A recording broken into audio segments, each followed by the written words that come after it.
The shovel struck something hard 6 feet down. Marcus Caldwell froze, his weathered hands gripping the wooden handle as a muffled sound echoed from below. It wasn't rock. It wasn't root. Someone was alive down there, and they were trying to scream. Before we jump back in, tell us where you're tuning in from. And if this story touches you, make sure you're subscribed, because tomorrow I've saved something extra special for you. 3 days earlier, the town of Millbrook had been buzzing with anticipation for the annual Harvest Festival. The small Colorado mountain community, nestled between rolling hills and dense pine forests, came alive each October with the promise of dancing, drinking, and celebrating another year surviving in the harsh wilderness. But beneath the festive preparations, a darker current ran through the dusty streets. Sheriff Bradley Hutchinson had ruled Millbrook with an iron fist for nearly 2 decades. At 45, he was a man whose presence commanded immediate attention. Not from respect, but from fear. His badge gleamed on a chest that had grown broader with age and power, and his cold grey eyes missed nothing that happened within the town's borders. What the sheriff wanted, the sheriff got. And what Sheriff Hutchinson wanted most desperately was Emma Whitmore. Emma had arrived in Millbrook 3 years prior, fleeing a life she never spoke about. At 26, she possessed a rare combination of intelligence and beauty that made her stand out like a wildflower in a field of weeds. Her auburn hair caught the sunlight like copper, and her green eyes held a strength that suggested she'd weathered storms most people couldn't imagine. She'd quickly found work at the town's only general store, where her quick wit and genuine kindness had earned her the affection of nearly everyone. Everyone except the man who mattered most in terms of local power. The sheriff's obsession with Emma had begun almost immediately. He'd started with what he called courtesy visits to the store, lingering longer than necessary while she helped customers, asking personal questions that made her skin crawl. When his advances were politely declined, his visits became more frequent. When his gifts of wildflowers and handwritten notes were returned unopened, his demeanor shifted from persistent to menacing. By the autumn of 1887, Sheriff Hutchinson's patience had worn thin. The townspeople whispered about his increasingly erratic behavior, but none dared speak against him openly. He controlled the law, the jail, and had connections to the territorial government that made him essentially untouchable. Those who had crossed him in the past had found themselves facing trumped-up charges, mysterious accidents, or worse. They simply disappeared. The breaking point came on a crisp Tuesday morning in early October. Emma was arranging bolts of fabric when the bell above the store's door chimed with unusual force. Sheriff Hutchinson strode in, his spurs jingling against the wooden floor, his hand resting casually but meaningfully on the grip of his Colt revolver. "Miss Whitmore," he said, tipping his hat with mock courtesy, "I trust you've given proper consideration to my proposal." Emma's hands stilled on the blue calico she'd been smoothing. She'd been dreading this moment for weeks, knowing it would come, but hoping against hope that somehow the sheriff would lose interest and turn his attention elsewhere. She straightened her shoulders and met his gaze directly. "Sheriff Hutchinson, I've been very clear about my feelings. I have no intention of accepting your courtship now or in the future. I'd appreciate it if you'd respect that decision." The sheriff's jaw tightened almost imperceptibly. Around them, the store fell silent. Mrs. Patterson, who'd been examining kitchen utensils, suddenly found great interest in her shoes. Old Pete Murphy, typically full of gossip and opinions, seemed to shrink into himself near the pickle barrel. "Miss Whitmore," the sheriff said, his voice dropping to a dangerous whisper, "I don't think you fully understand the precarious nature of your situation here in Millbrook. A woman alone, without family or protection, can find herself in all sorts of unfortunate circumstances." Emma felt her heart hammering against her ribs, but she refused to show fear. "I understand perfectly, Sheriff, and my answer remains the same. What happened next would be debated in hushed conversations for years to come. Some claimed the sheriff's face turned purple with rage. Others swore they saw his hand twitch toward his gun. What everyone agreed on was the look of pure malevolence that crossed his features before he turned on his heel and stalked out, leaving the door swinging wildly behind him. That evening, as Emma walked home to her small cabin on the outskirts of town, she noticed shadows moving in her peripheral vision. Footsteps seemed to echo her own, stopping when she stopped, continuing when she continued. By the time she reached her front door, 3 of Sheriff Hutchinson's deputies had materialized from the darkness. Deputy Frank Morrison, a weasel-faced man with yellowed teeth, stepped forward with an official-looking document. "Emma Whitmore, you're under arrest for theft of merchandise from Brennan's General Store." Emma's blood ran cold. "That's impossible. I work there. Mr. Brennan would—" "Never. Mr. Brennan filed a complaint this afternoon," Deputy Morrison continued, clearly enjoying himself. "Says you've been skimming from the till and helping yourself to inventory. The sheriff's orders are to bring you in for questioning."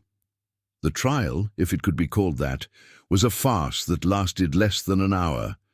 Judge Cornelius Wade, a man whose gambling debts to Sheriff Hutchinson were well known throughout the county, barely looked at the fabricated evidence before rendering his verdict. Emma was found guilty of theft and sentenced to pay a fine of $200, a sum that might as well have been $2,000 for all her ability to produce it.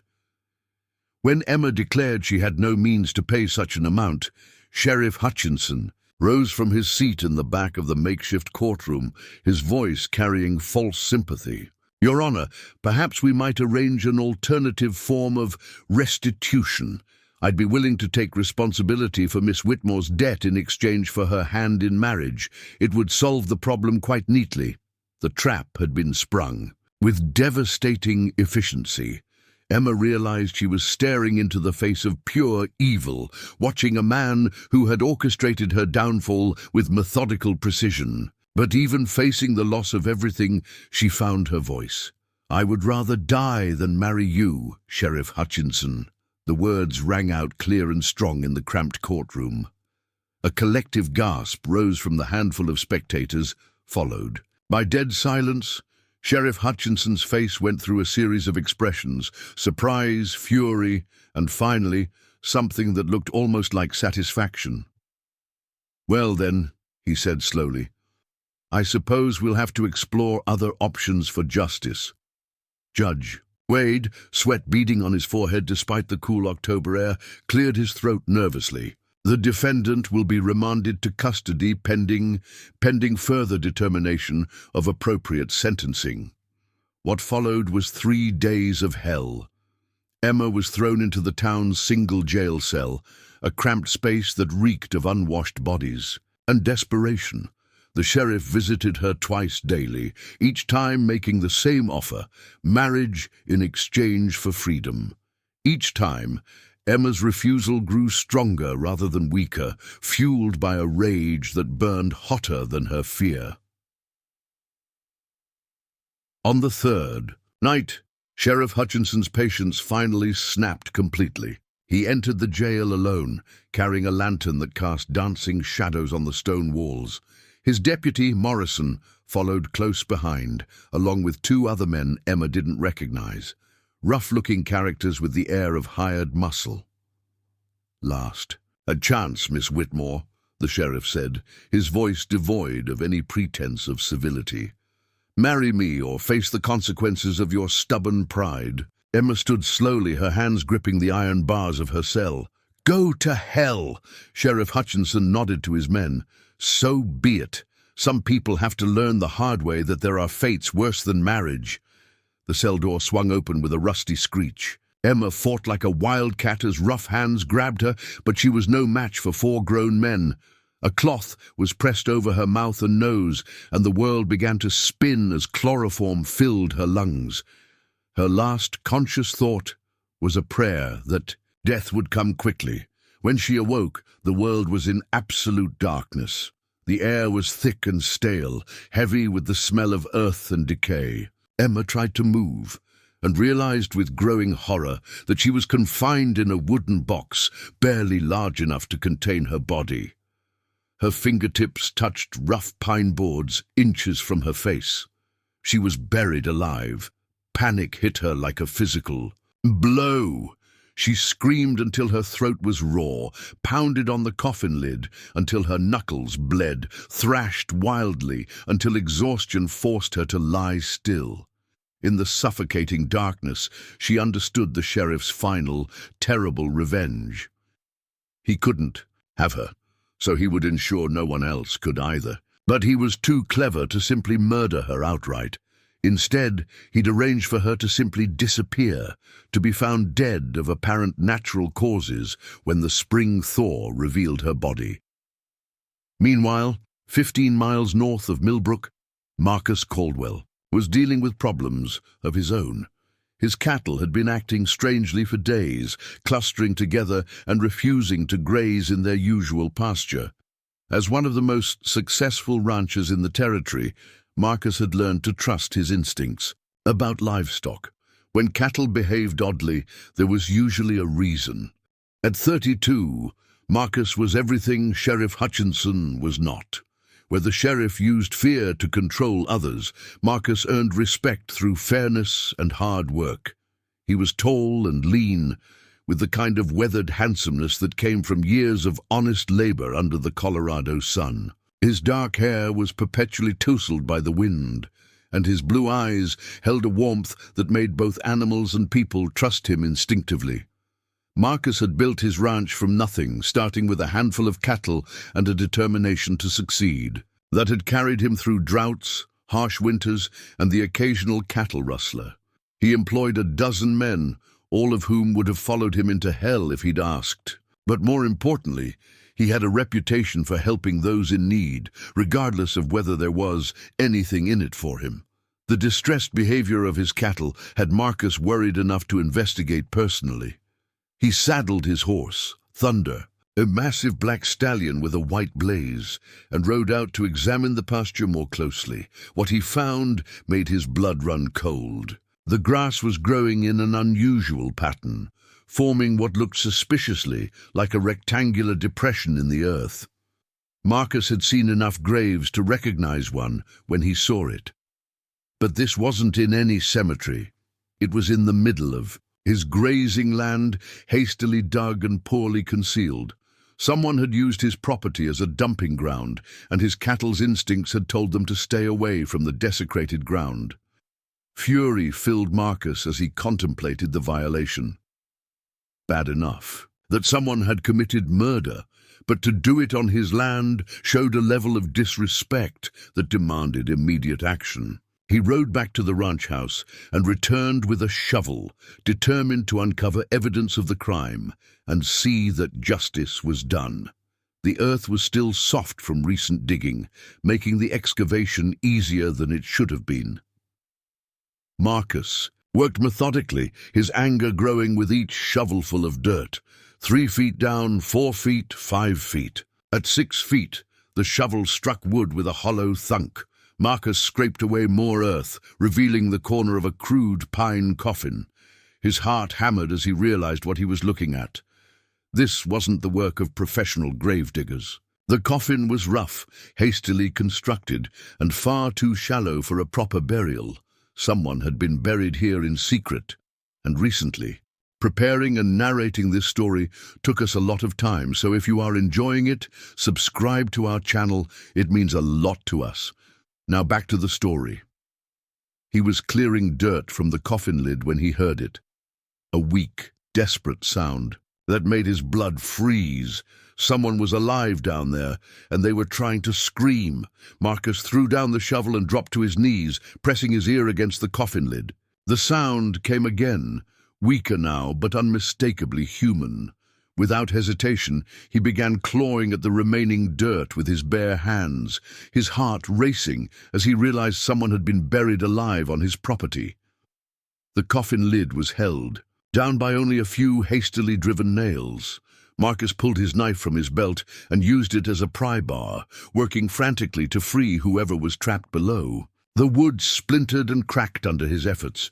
When the lid finally gave way, a rush of stale air escaped, followed by the most pitiful sound Marcus had ever heard, the gasping sobs of someone who had given up hope of ever breathing freely. Again, Emma's face was ghostly pale in the dim evening light, her auburn hair matted with sweat and dirt. Her green eyes, wide with terror and disbelief, stared up at him as if he might be a hallucination brought on by approaching death. She tried to speak, but could only manage weak, croaking sounds. "Easy now," Marcus said gently, reaching down to help her sit up. "You're safe, I've got you." Emma's body shook uncontrollably as Marcus lifted her from the makeshift grave. She was barely conscious, her breathing shallow and labored from hours of recycled air. Her dress was torn and filthy, her hands bloodied from clawing at the coffin walls, but she was alive, and that was all that mattered. Marcus carried her to his horse, wrapping her in his coat before mounting behind her. Thunder seemed to sense the urgency, picking his way carefully through the darkening landscape toward the ranch house. During the ride, Emma drifted in and out of consciousness, occasionally muttering incoherent words that sounded like pleas for help. The ranch house was a sturdy two-story structure built from local timber and stone, with wide porches and large windows that welcomed both light and visitors. Marcus had designed it himself, creating a home that was both practical and comfortable. He carried Emma inside and settled her in the guest bedroom, then sent his foreman, Jake Sullivan, to fetch Doc Harrison from the nearest town. While they waited for the doctor, Marcus tried to get Emma to drink some water and eat a few spoonfuls of broth. She was coherent enough to whisper her name and thank him repeatedly, but clearly traumatized by her ordeal. Her hands trembled constantly, and she flinched at sudden sounds or movements. Doc Harrison arrived near midnight, a gruff but competent man in his 60s who asked no questions about how Marcus had come to find a half-dead woman buried in his pasture. After examining Emma thoroughly, he declared that while she was severely dehydrated and exhausted, she would recover fully with rest and proper care. "She's lucky you found her when you did," Doc Harrison told Marcus privately. "Another few hours and we'd be preparing her for a real burial." Over the next 3 days, Emma slowly regained her strength under Marcus's careful attention. He brought her meals personally, sat with her during her frequent nightmares, and gradually coaxed the full story from her. What he learned made his blood boil with righteous anger. The tale of Sheriff Hutchinson's obsession, the fabricated charges, and the horrific revenge plot revealed a level of corruption and evil that Marcus had never encountered. He'd heard rumors about the sheriff's heavy-handed methods, but this went far beyond abuse of power into the realm of pure sadism. He said, "I'd learned that there were fates worse than marriage," Emma whispered, her voice still hoarse from screaming in the coffin. "I think he wanted me to die slowly, thinking about how I could have prevented it by just giving in to him." Marcus felt his jaw clench with fury. "That man isn't fit to wear a badge, let alone terrorize innocent people. We need to report this to the territorial authorities." Emma shook her head weakly. "You don't understand how much power he has. Judge Wade is in his pocket, along with half the territorial officials. My word against his won't mean anything, especially now that I'm officially dead, according to Millbrook's records." This revelation stunned Marcus. "What do you mean, officially dead?" "Think about it," Emma said, her green eyes showing a flicker of their former intelligence. "I disappeared from jail. By now he's probably told everyone I died of fever or tried to escape and got lost in the wilderness. Who's going to question the sheriff's version of events?" Marcus realized she was right. Hutchinson had planned this perfectly, eliminating Emma while maintaining his reputation and position. The man was not just evil, but brilliantly calculating in his evil. As Emma recovered, Marcus found himself drawn to her strength and resilience. Despite everything she'd endured, she hadn't broken. Instead, she seemed determined to rebuild her life, though she was clearly terrified of Hutchinson discovering she was still alive. Marcus made a decision that surprised even him. "Marry me," he said on her fourth morning at the ranch. Emma nearly choked on her coffee. "What? Marry me," Marcus repeated, his blue eyes serious and steady. "Not out of pity or obligation, but because it's the only way to protect you legally. As my wife, you'd have the protection of my name and my resources." Hutchinson wouldn't dare touch the wife of Marcus Caldwell. Emma stared at him in amazement. "You barely know me. I could be anyone, have done anything. For all you know, I really am a thief." Marcus smiled for the first time since finding her. "My cattle told me you were worth saving. They're pretty good judges of character." Despite everything, Emma found herself laughing, actually laughing, for the first time in months. "Your cattle told you? They wouldn't graze near your grave. Animals have instincts about these things. They knew something innocent was suffering there." Marcus's expression grew serious again. "Look, I'm not asking you to fall in love with me overnight. I'm offering you protection, a new identity, and a chance to start over. What happens between us after that? Well, we'll figure it out as we go." Emma studied his face, searching for any sign of deception or ulterior motive. All she saw was genuine concern and an offer of hope when she'd thought hope was impossible. "Why would you do this for a stranger?" "Because it's the right thing to do," Marcus said simply. "And because Sheriff Hutchinson needs to learn that he can't terrorize people without consequences." Meanwhile, back in Millbrook, Sheriff Hutchinson was enjoying his version of justice served. He'd reported Emma's death from fever while in custody, painting himself as a dedicated lawman who had done everything possible to save a young woman who'd fallen ill after her arrest. The story was accepted without question, and Emma Whitmore was officially declared deceased. The sheriff's satisfaction was complete. He'd eliminated the one person who dared to defy him publicly, and he'd done it in a way that actually enhanced his reputation rather than damaging it. Several prominent families had even expressed sympathy for the burden he carried, having to deal with such tragic situations in the line of duty.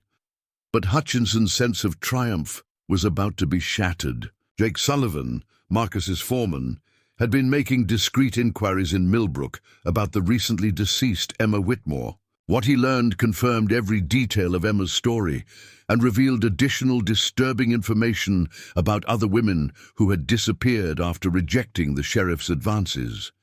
Jake reported back to Marcus with a grim expression. "Boss, this Hutchinson character is worse than we thought. There were at least 3 other women who vanished after crossing him.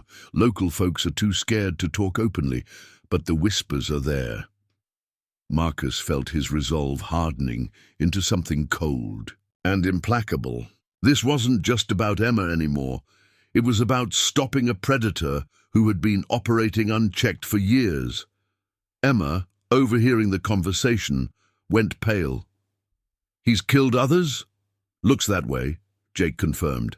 "And he'll keep killing until someone stops him." That evening, Marcus sat with Emma on the front porch, watching the sunset paint the mountains in shades of gold and crimson. The peaceful scene stood in stark contrast to the darkness they were discussing. "I meant what I said about marriage," Marcus told her quietly. "But I understand if you need time to think about it. This is a lot to process." Emma was quiet for a long moment, watching the last light fade from the sky. "I've been thinking about it all day," she finally said. "About what kind of life I want to have, assuming I get to have one at all." She turned to face him, her green eyes reflecting the first stars appearing overhead. "I don't want to spend the rest of my life hiding and looking over my shoulder. I don't want Hutchinson to win by forcing me to live in fear. If marrying you means I can have a real life again, then yes, I'll marry you." Marcus felt a warmth spread. through his chest that had nothing to do with attraction and everything to do with respect. This woman had faced down evil and chosen courage over fear.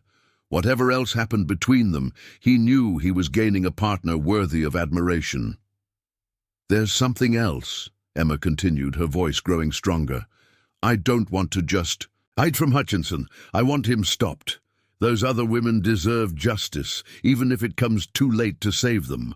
Marcus nodded grimly. "I was hoping you'd feel that way. I've been thinking about how to approach this, and I have some ideas. But first, we need to make sure you're legally protected."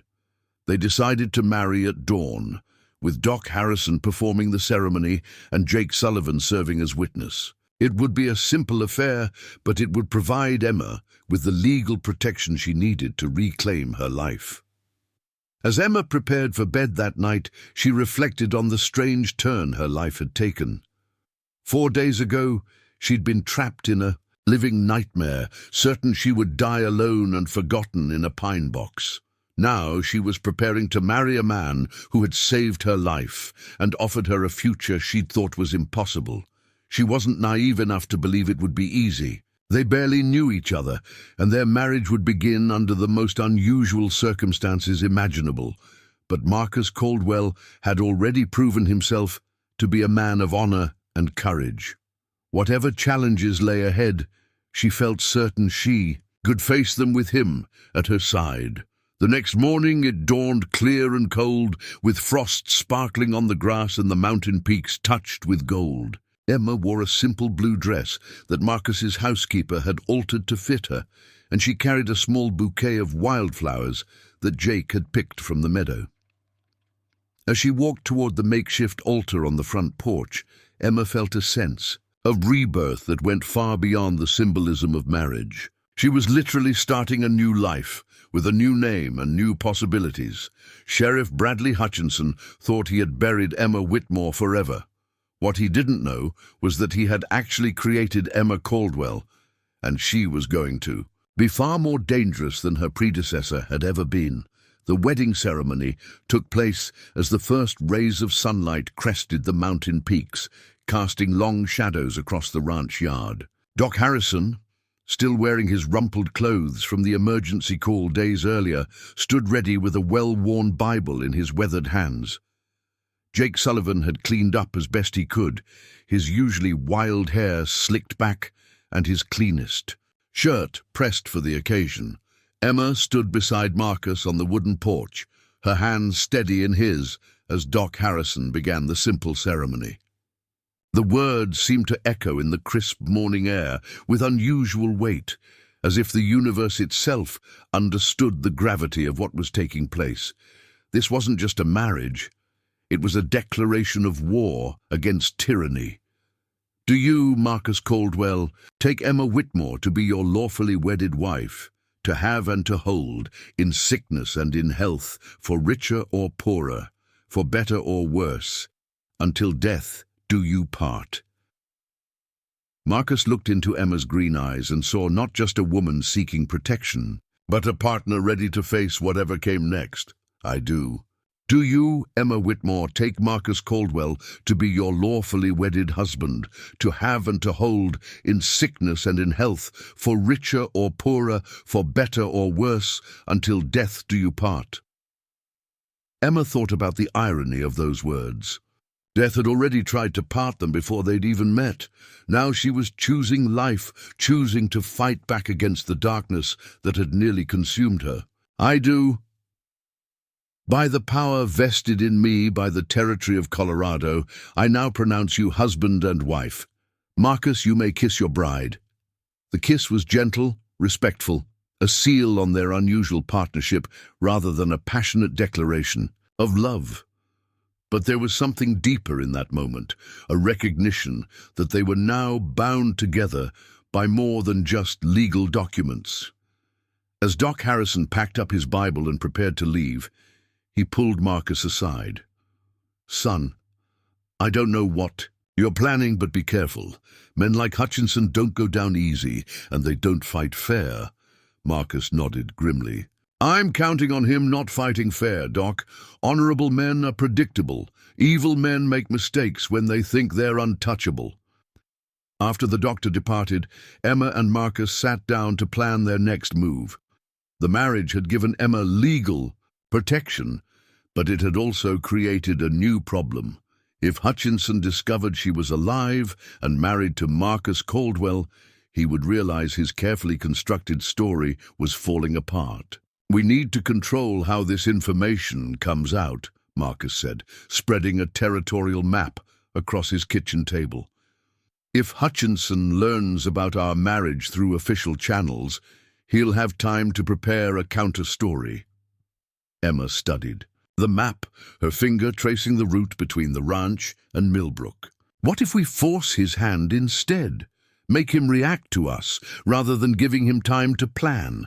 Marcus looked at her with growing respect. Despite her recent trauma, Emma's mind was sharp and tactical. "What are you thinking?" "Hutchinson's power comes from people being afraid to challenge him. But what if someone did challenge him publicly, in front of witnesses he couldn't intimidate or eliminate?" The plan they developed was audacious and dangerous. The territorial governor was scheduled to visit Millbrook in 2 weeks for a political rally. It would be the perfect opportunity to expose Hutchinson's crimes in front of an audience that included officials from Denver who were beyond the sheriff's immediate influence. But first, they needed evidence. Jake Sullivan volunteered to return to Millbrook under the pretense of looking for work, keeping his ears open for information that might corroborate Emma's accusations. Meanwhile, Marcus would use his connections with other ranchers to gather testimony about suspicious disappearances and Hutchinson's abuse of power. The investigation proved more fruitful than they dared hope. Jake returned with names and dates, stories whispered by townspeople who were too frightened to speak openly, but desperate for someone to listen. Marcus's rancher friends provided additional accounts of mysterious deaths, trumped-up charges, and young women who had simply vanished without explanation. Most damning of all was the testimony of Mrs. Catherine Reeves, an elderly widow who had witnessed one of Hutchinson's earlier crimes. 3 years previously, she had seen the sheriff and his deputies dragging an unconscious woman from the jail late at night. The woman, a young Mexican immigrant named Maria Santos, had supposedly died of fever, according to official records. But Mrs. Reeves had watched them load her into a wagon while she was clearly still breathing. "I should have spoken up then," Mrs. Reeves told Marcus with tears in her eyes, "but I was afraid. He'd already threatened my son over some made-up cattle-rustling charges. I chose my family's safety over that poor girl's life, and I've regretted it every day since." Emma felt a chill as she heard Maria's story. It was almost identical to her own experience, down to the fabricated charges and the supposed death from illness. Hutchinson had been perfecting his method for years, using his position to eliminate women who rejected him while maintaining his public reputation. As the evidence mounted, Emma found herself changing in ways she hadn't expected. The traumatized woman who had been pulled from the grave was being replaced by someone harder, more determined. She spent hours practicing with Marcus's firearms, learning to shoot with deadly accuracy. She studied law books, memorizing territorial statutes. About sheriff's powers and limitations, Marcus watched her transformation with a mixture of admiration and concern. "You don't have to become someone else to get justice," he told her one evening as she cleaned a rifle with military precision. "I'm not becoming someone else," Emma replied, her green eyes reflecting the lamplight like polished steel. "I'm becoming who I was always meant to be." Hutchinson thought he could bury the weak woman who was afraid to fight back. What he actually did was kill her and leave someone much more dangerous in her place. The truth of her words became apparent when they learned that Hutchinson was planning to attend the governor's rally personally. Jake had overheard the sheriff boasting about his invitation to the territorial official's private dinner, where he would undoubtedly spin more lies about his dedication to law and order. He's going to be surrounded by his supporters and political allies, Marcus pointed out. Getting close enough to confront him publicly won't be easy. Emma smiled, and Marcus realized it was the first time he'd seen that particular expression on her face. Cold, calculating, and completely fearless. I have an idea about that. Her plan was elegantly simple.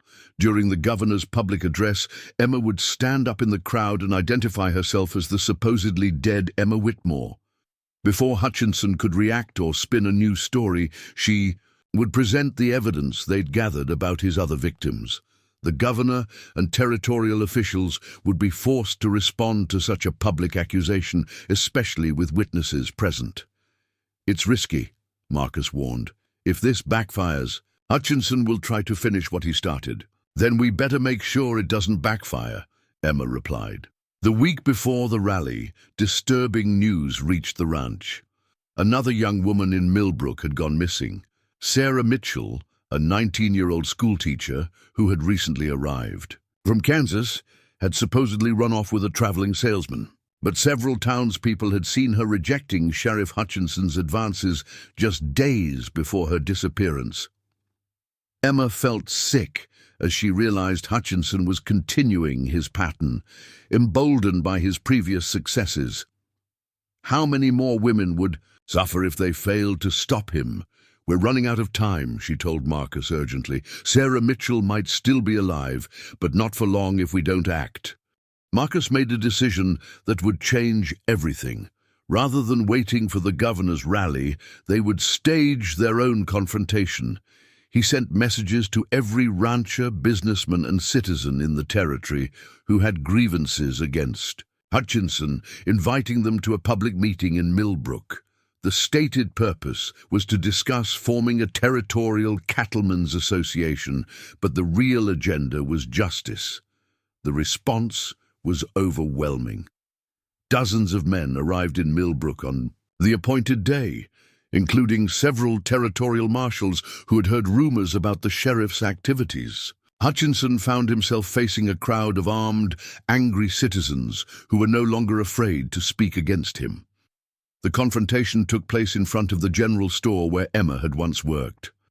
Marcus stood on the wooden steps, his voice carrying clearly across the gathered crowd as he presented the evidence against Hutchinson. One by one, witnesses stepped forward to tell their stories. The disappearances, the fabricated charges, the abuse of power that had terrorized the community for years.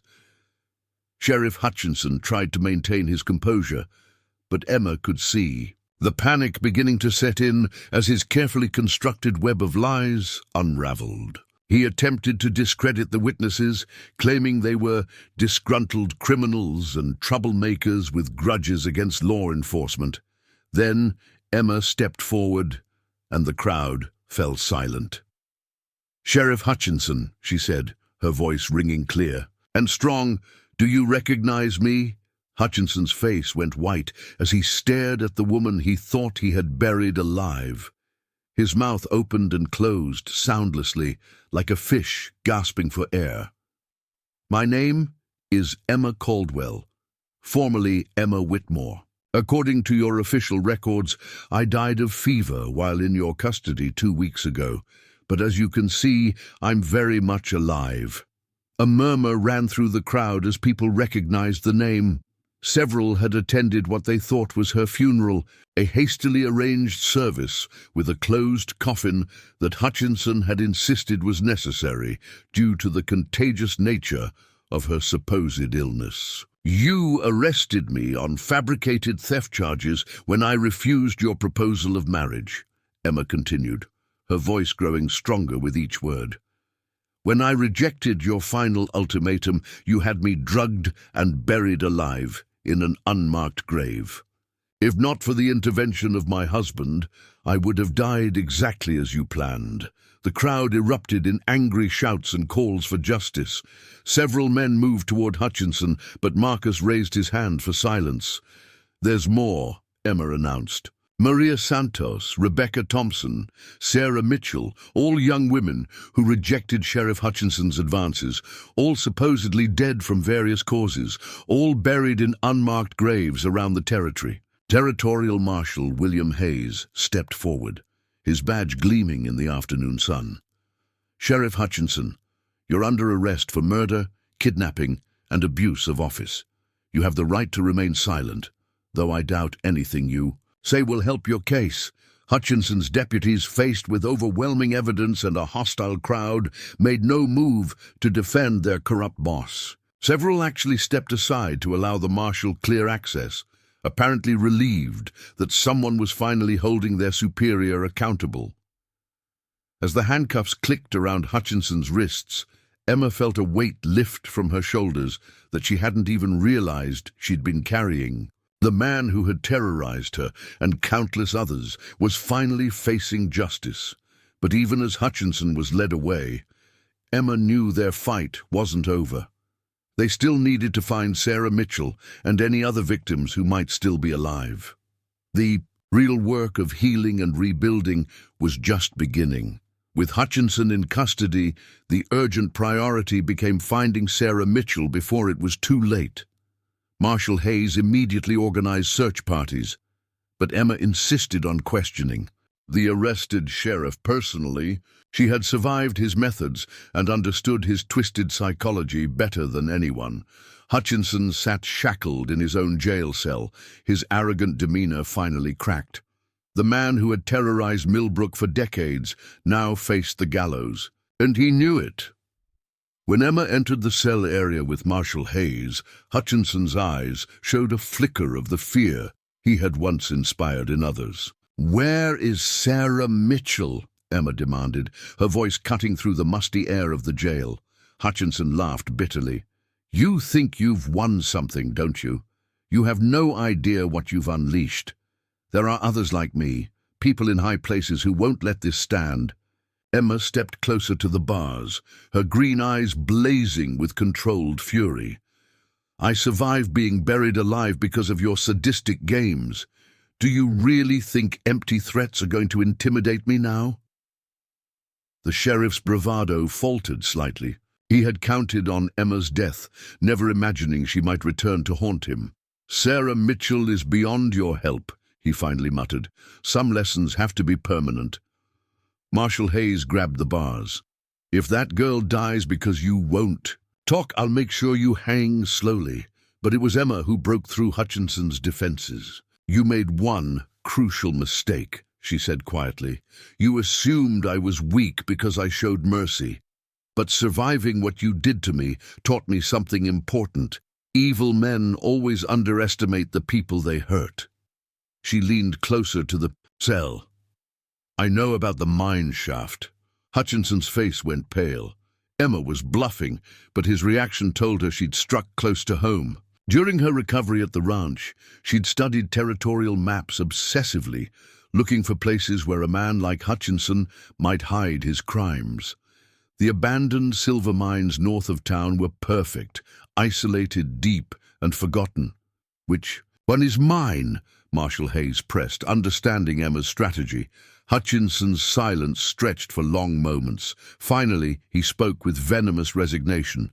"The Copper Creek Mine, third shaft from the main entrance. But you're too late. She's been down there 3 days, without food or water." The rescue party rode out immediately. Emma insisted on accompanying them despite Marcus's protests. She knew the terrain from her map studies, and more importantly, she understood what Sarah would be feeling if she was still alive. The terror, the desperation, the gradual loss of hope. Emma had lived through it all. They found the Copper Creek Mine as the sun was setting, its entrance partially concealed by fallen timber and overgrown brush. Hutchinson had chosen well. The location was remote enough that screams would never be heard, yet accessible enough for his grisly purposes. Marshal Hayes and his men worked to clear the entrance, while Emma studied the shaft openings. The third tunnel descended steeply into darkness, with wooden support beams that looked dangerously unstable. They would need ropes and lanterns to navigate safely. "Sarah!" Emma called into the depths. "Sarah Mitchell, can you hear me?" For agonizing moments, there was only silence. Then faintly, they heard a weak response echoing from far below.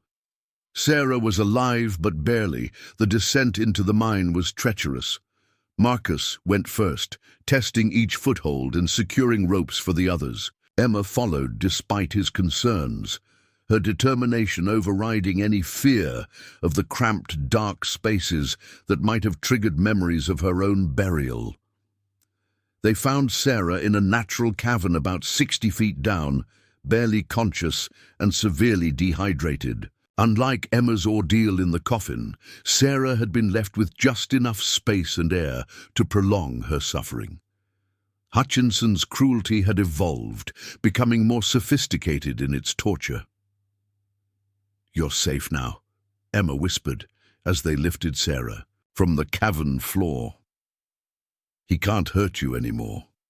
Sarah's rescue sparked outrage throughout the territory. News of Hutchinson's crimes spread rapidly, reaching Denver and beyond. The territorial governor himself ordered a full investigation, and federal marshals arrived to ensure justice was served properly. The trial was swift but thorough. Emma's testimony, combined with evidence from multiple victims and witnesses, painted a picture of systematic abuse that shocked even hardened lawmen. Hutchinson's political connections abandoned him completely, unwilling to associate with such scandal. On a crisp November morning, Bradley Hutchinson was hanged in Millbrook's town square. Emma chose not to attend the execution, spending the day instead at the cemetery where they had erected proper headstones for Maria Santos and the other victims whose bodies they had recovered. "Is it really over?" Sarah Mitchell asked. She had stayed at the Caldwell Ranch during her recovery, forming a close friendship with Emma based on their shared ordeal. Emma considered the question carefully. "Hutchinson is gone, but there are other corrupt officials out there, other women who need someone to stand up for them. In that sense, it's just the beginning." Marcus found them at the cemetery as the sun was setting. Over the past month, he and Emma had grown closer, their marriage of convenience evolving into something deeper and more genuine. They had faced evil together and emerged stronger. "The territorial governor wants to meet with you," Marcus told Emma. "He's considering establishing a new office to investigate corruption in local law enforcement. He thinks you'd be perfect for the job." Emma smiled, the expression now carrying warmth instead of the cold calculation it had held during their fight. "For justice. A few months ago, I was a woman with no power, no voice, and no hope. Now I have the chance to make sure what happened to us never happens to anyone else." As they walked back toward their home, Emma reflected on the strange journey that had brought them together. She had been buried alive and left for dead, only to emerge stronger and more determined than ever. Marcus had saved her life, but she had saved her own soul by choosing to fight back against the darkness. Their marriage had begun as a practical arrangement, but it had become something beautiful. A partnership built on mutual respect, shared values, and the knowledge that they could face any challenge together. Love had grown from the ashes of trauma, proving that even the most evil acts could not destroy the human capacity for hope and healing. The ranch stretched out before them in the gathering twilight, a symbol of the new life they had built together. In the distance, their cattle grazed peacefully in the same pasture where Emma had been buried and reborn. It was a fitting reminder that from the darkest soil, the strongest roots could grow. Emma Caldwell, no longer the frightened woman who had once refused a sheriff's advances, walked hand in hand with her husband toward their future, ready to face whatever challenges lay ahead. The girl who had been buried alive was truly dead. In her place stood a woman who would spend the rest of her life ensuring that justice prevailed over tyranny and that no one would ever again face the darkness alone. 6 months after Hutchinson's execution, Emma stood in the Territorial Capitol building in Denver, wearing a tailored dark blue dress and carrying a leather portfolio filled with investigation reports. The brass nameplate on her new office door read, "Special Investigator, Territorial Justice Commission," a position created specifically for her unique qualifications and unwavering dedication to rooting out corruption. The work was challenging and often dangerous. Emma traveled throughout Colorado Territory, investigating reports of abuse by local sheriffs, corrupt judges, and other officials who believed their positions made them untouchable. Her reputation preceded her, the woman who had survived. Being buried alive and brought down Bradley Hutchinson was not someone to be taken lightly. Her current case had brought her to the mining town of Silver Ridge, where 3 separate families had reported young women disappearing after rejecting advances from Mayor Cornelius Pike. The pattern was disturbingly familiar, though Pike's methods appeared more sophisticated than Hutchinson's crude brutality. Emma had learned to work within the system while circumventing its weaknesses. She traveled with a team of federal marshals who answered directly to Washington, not local authorities. Her investigations were thorough and methodical, building cases that could withstand legal challenges from well-connected defendants. At the Silver Ridge Hotel, Emma met with Martha Donovan, whose 18-year-old daughter Rebecca had vanished 2 weeks earlier. The official story was that Rebecca had eloped with a traveling photographer, but Martha's tear-stained face told a different tale. "Rebecca would never leave without telling me," Martha insisted, her voice breaking. "She was planning to start teaching at the new school in the spring. She had her whole life mapped out here." Emma took careful notes, her trained eye catching details that local law enforcement had conveniently overlooked. Rebecca's personal belongings were still in her room, including jewelry and letters from a young man she was genuinely courting. No woman planning an elopement would leave behind such treasured items. "Tell me about Mayor Pike's interactions with Rebecca," Emma prompted gently. Martha's expression darkened. "He started coming around after Rebecca turned 17, bringing gifts and making comments about how a pretty girl like her needed proper protection. Rebecca was always polite but firm in turning him down. Pike didn't take it well.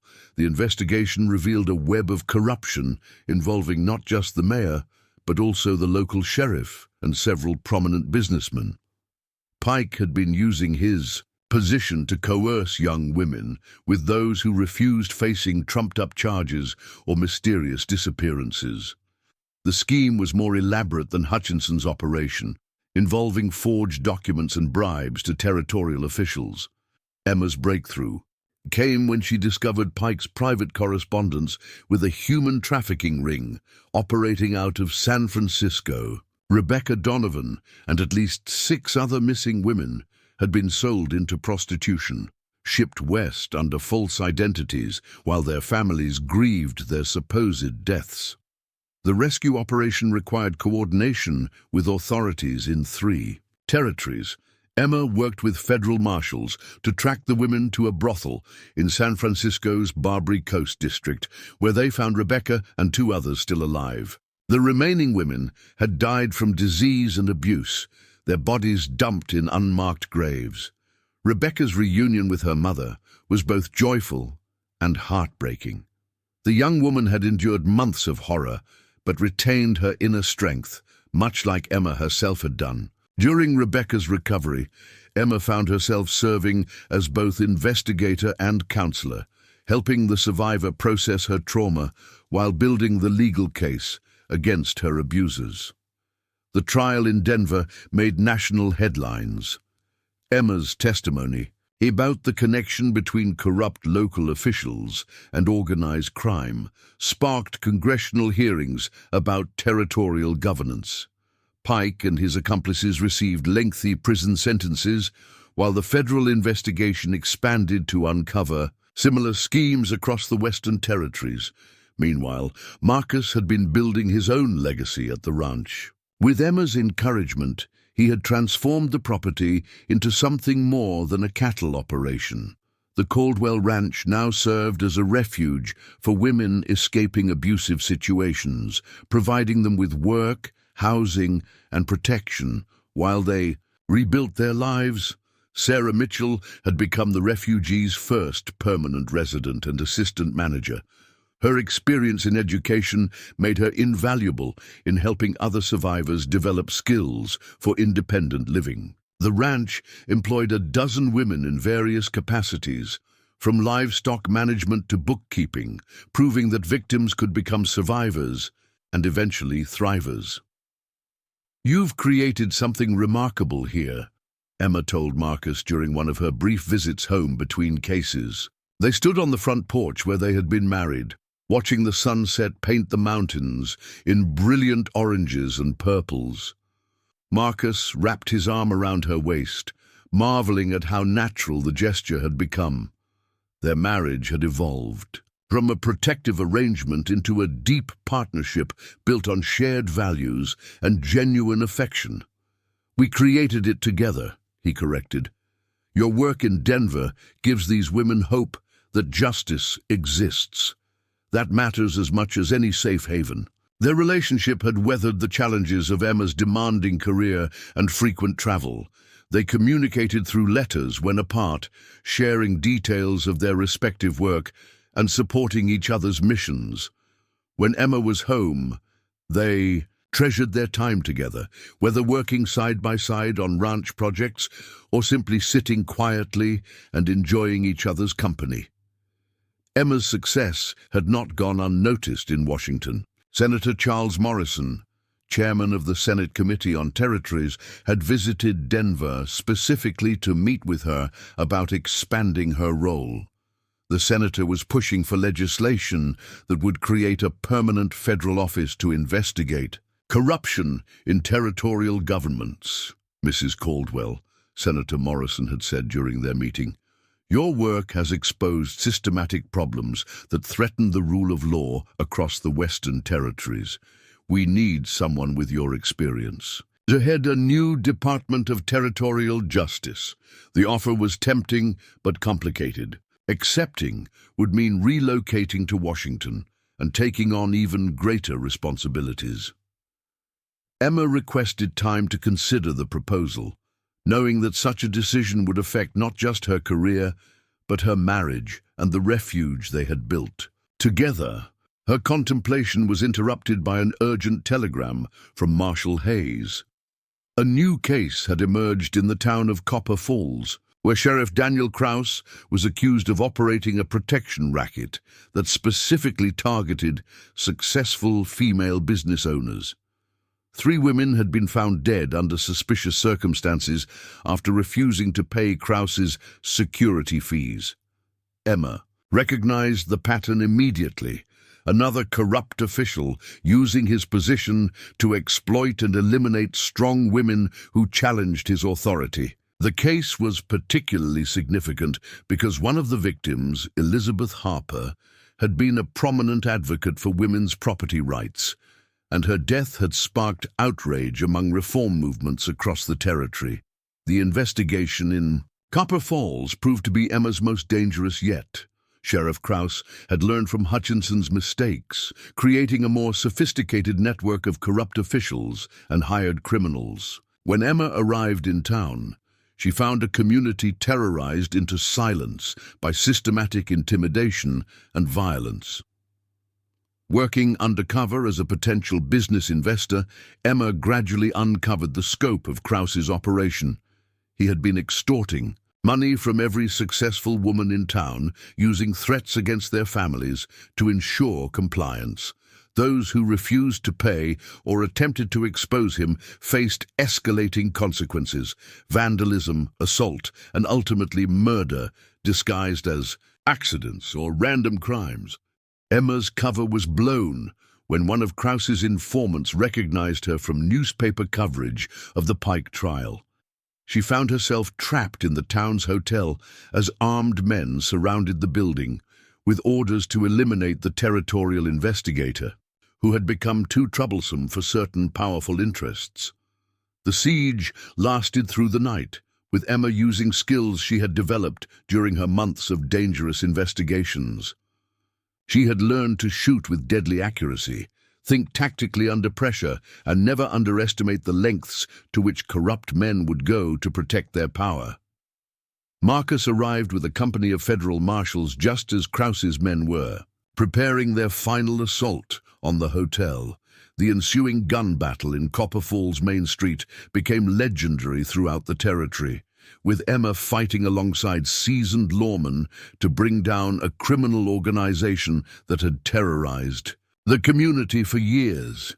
Krause was killed in the fighting, along with several of his accomplices. The surviving members of his organization provided testimony that implicated officials in 3 territorial capitals, leading to the largest corruption investigation in Western history.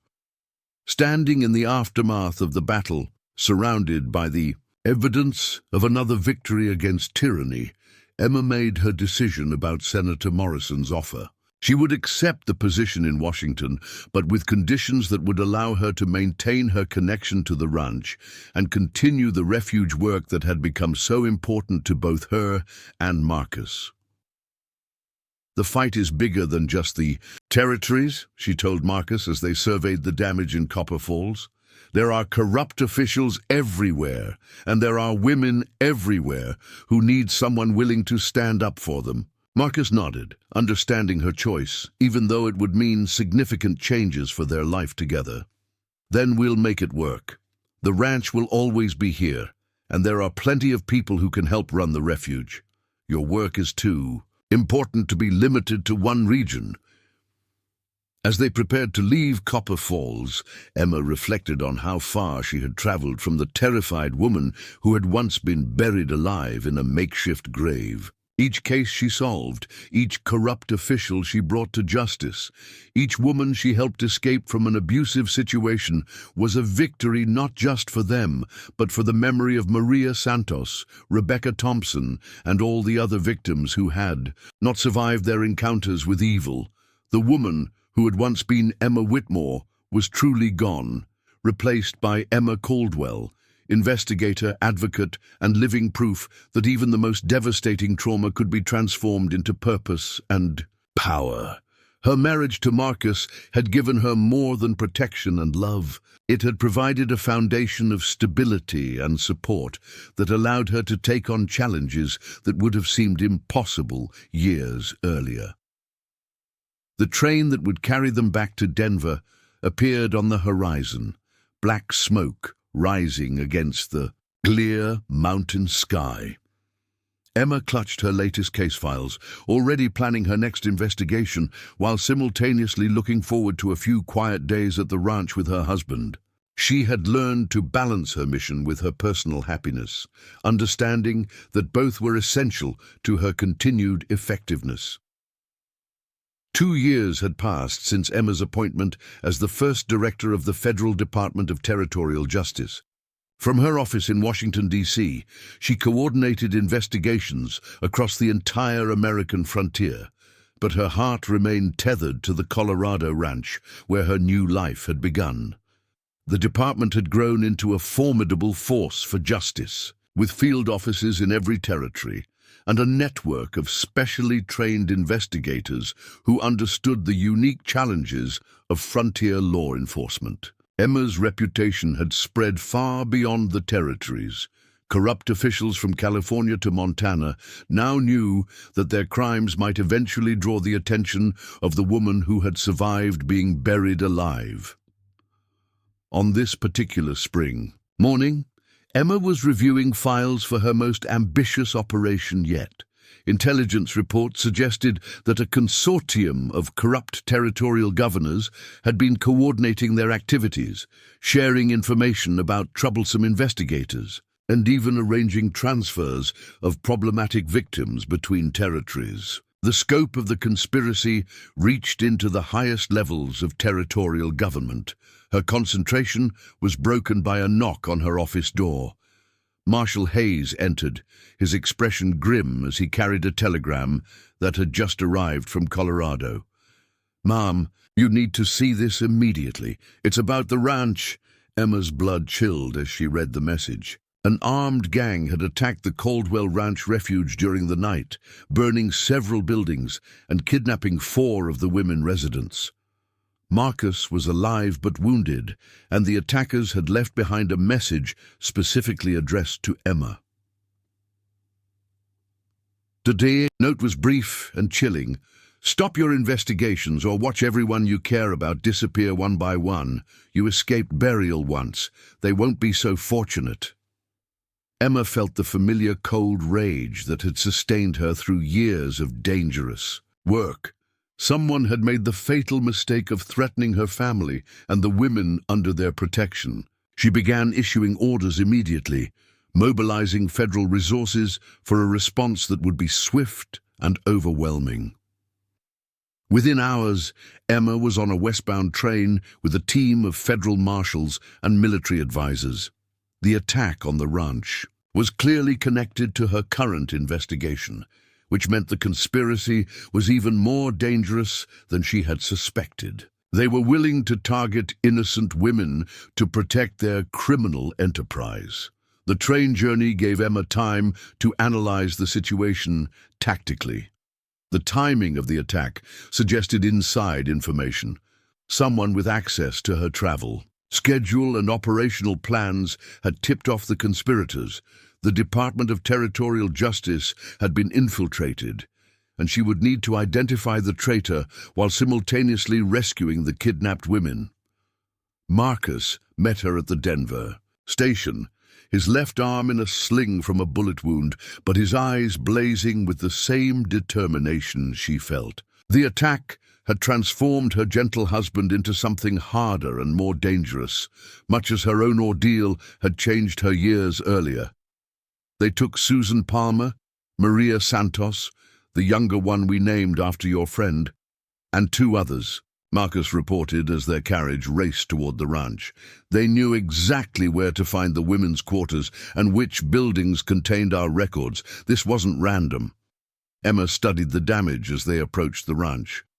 The attackers had been methodical, destroying specific buildings while leaving others untouched.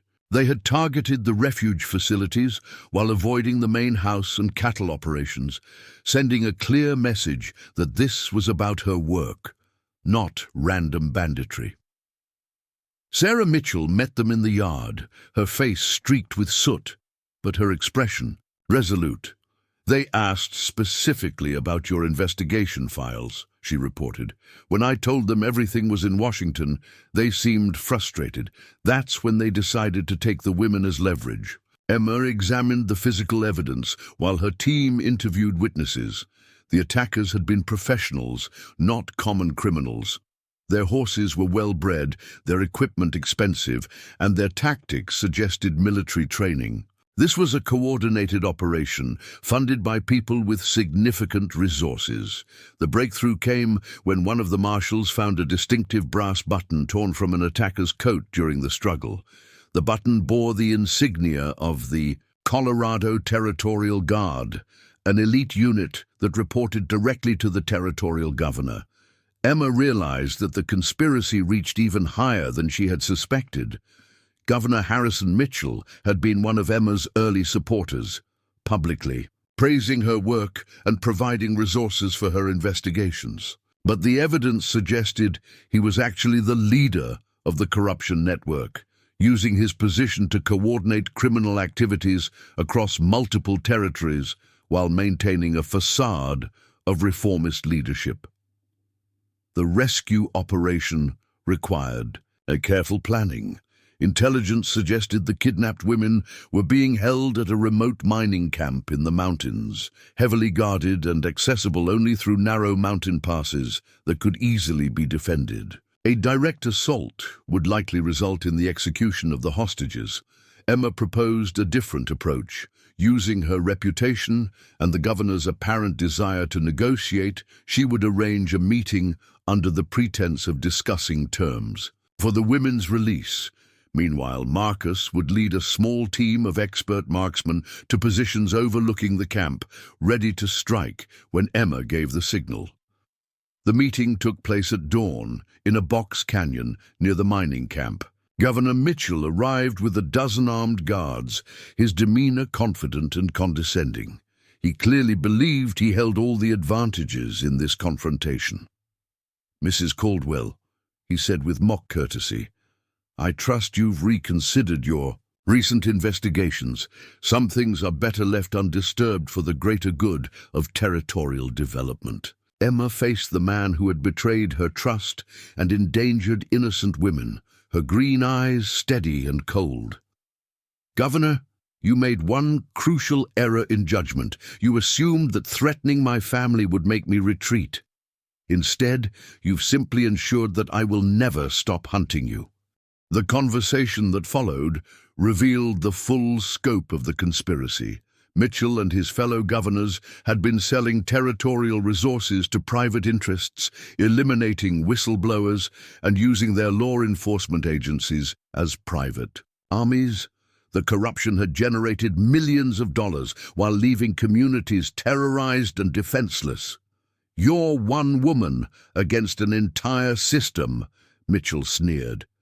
"Even if you stop me, there are others who will continue this work. The territories need strong leadership, not bleeding heart reformers who don't understand the realities of frontier life."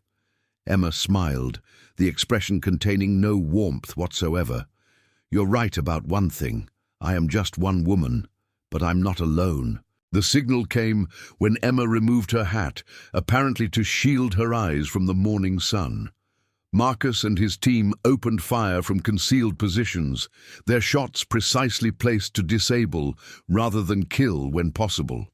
The battle was brief, but decisive, with several of Mitchell's guards surrendering immediately when they realized they were surrounded.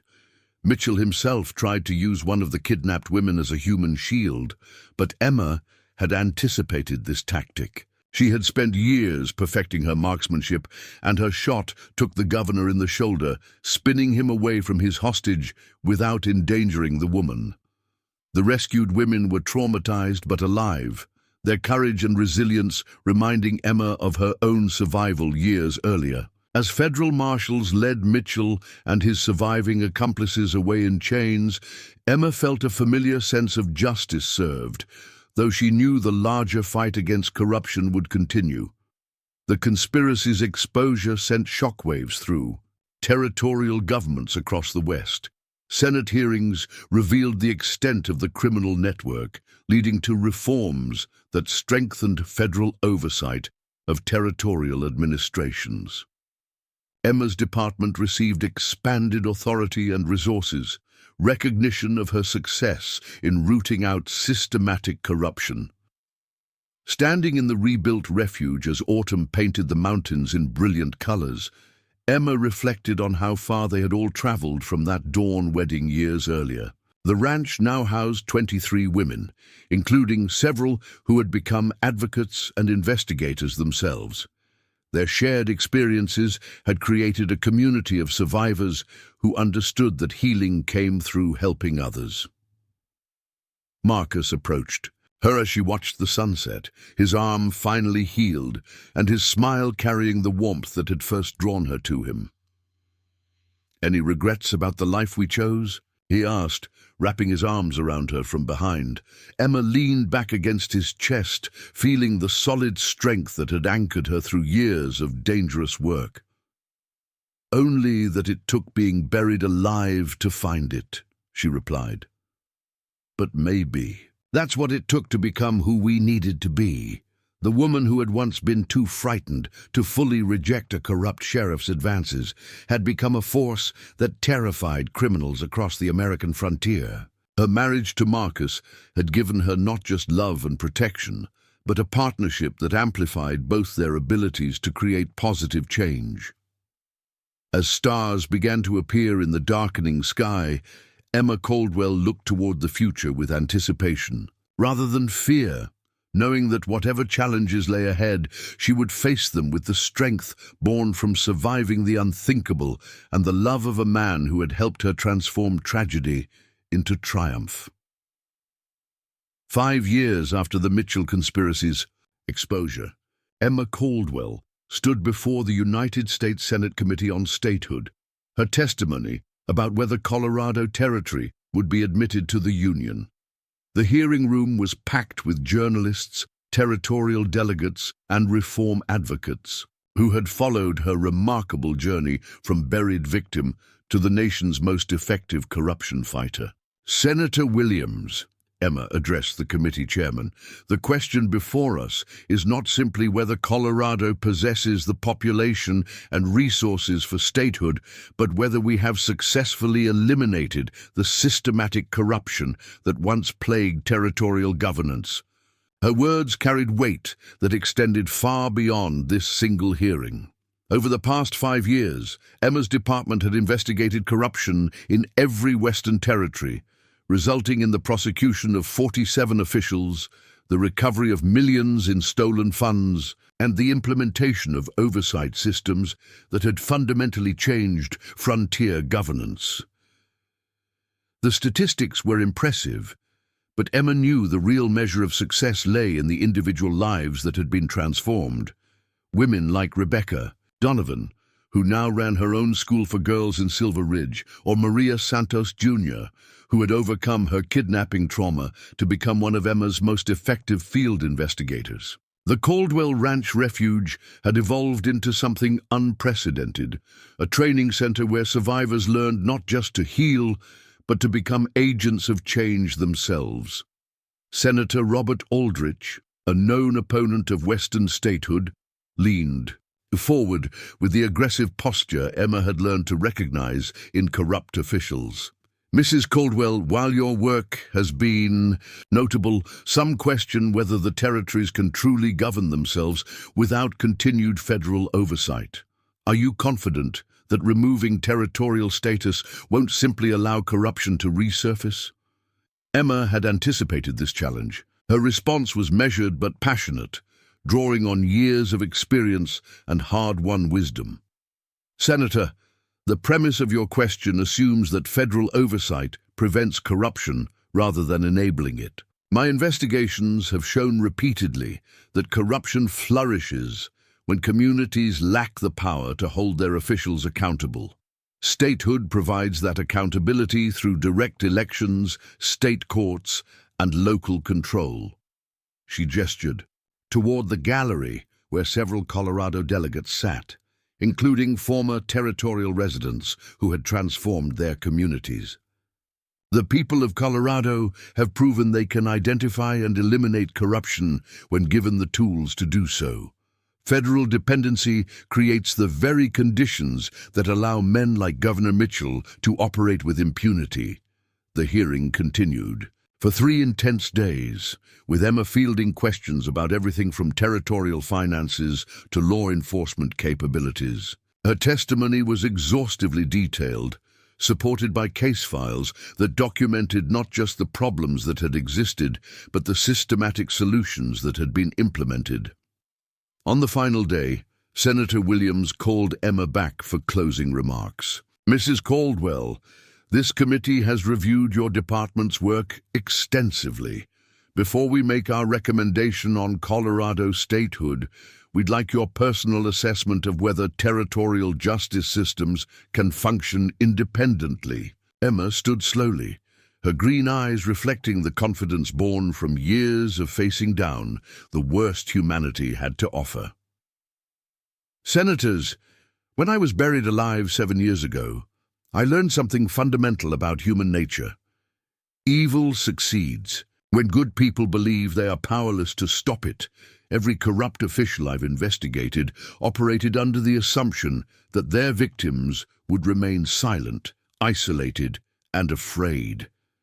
She paused, letting her words sink in before continuing. The transformation of Colorado Territory didn't happen because federal authorities imposed justice from Washington. It happened because local communities found their voices and demanded accountability. Sarah Mitchell, who survived Sheriff Krause's siege of Copper Falls, now serves as that town's mayor. Rebecca Donovan, rescued from human traffickers, has built educational programs that serve 3 counties.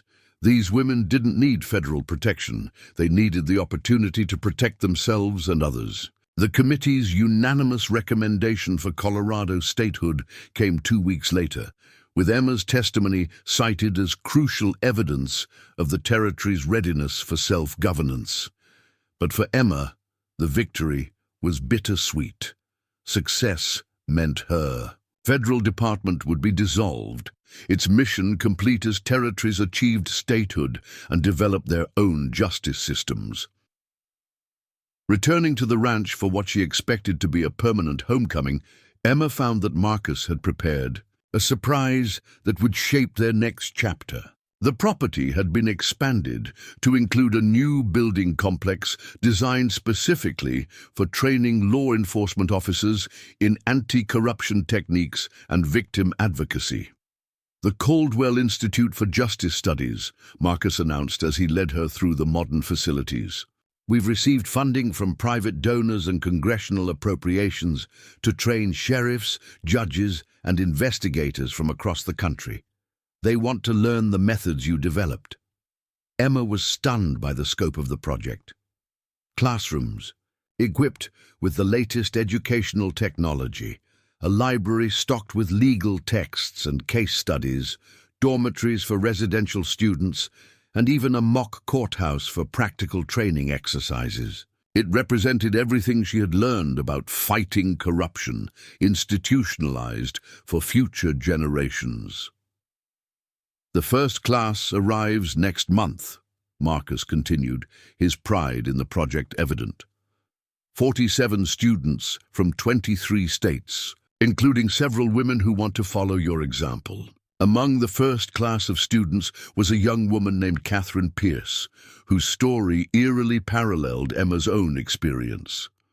Catherine had survived an attempted murder by a corrupt sheriff in Kansas, escaping death only through the intervention of a local rancher who had discovered her shallow grave. Her determination to pursue justice had been inspired directly by newspaper accounts of Emma's career. "Mrs. Caldwell," Catherine said during their first meeting, "I read about your survival in the Kansas City Star. It gave me hope when I thought my life was over. I want to help other women the way you helped me, even though we never met." Emma recognized the fire in Catherine's eyes, the same combination of trauma and determination that had driven her own transformation. Working with Catherine and the other students, Emma found a new sense of purpose that was different from her years as a federal investigator, but equally fulfilling. The Institute's curriculum was revolutionary for its time, combining legal training with psychological insight into both criminal behavior and victim recovery. Students learned not just how to investigate corruption, but how to support survivors and build community coalitions for lasting change.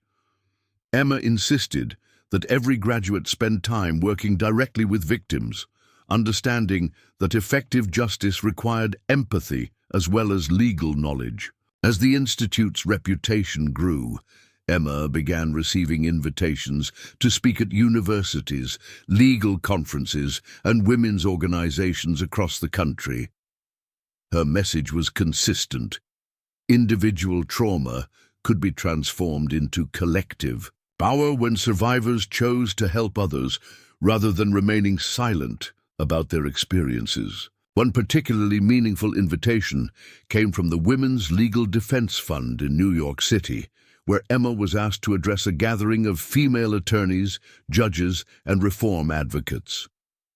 Standing before an audience of accomplished women, she reflected on how far the country had progressed, from the days when women like her had no legal recourse against corrupt officials. 7 years ago, I was a powerless woman with no voice, no protection, and no hope, she told the assembly. The system that should have protected me instead tried to bury me alive. But survival taught me that systems only have the power we give them. When we refuse to be silenced, when we support each other, when we demand accountability, we become more powerful than any corrupt official. The speech was covered by newspapers across the country, with one New York Times editorial calling Emma the embodiment of American resilience and the proof that individual courage can transform entire systems. But for Emma, The real measure of impact came in the letters she received from women who had been inspired to speak out against abuse in their own communities. Back at the ranch, Emma's personal life had evolved as beautifully as her professional mission. She and Marcus had adopted 3 children, siblings whose parents had been killed by corrupt officials in New Mexico territory. The children, ages 8, 10, and 12 when they arrived, had initially been traumatized and distrustful. But the healing environment of the ranch, surrounded by strong women who had overcome their own traumas, had worked its magic.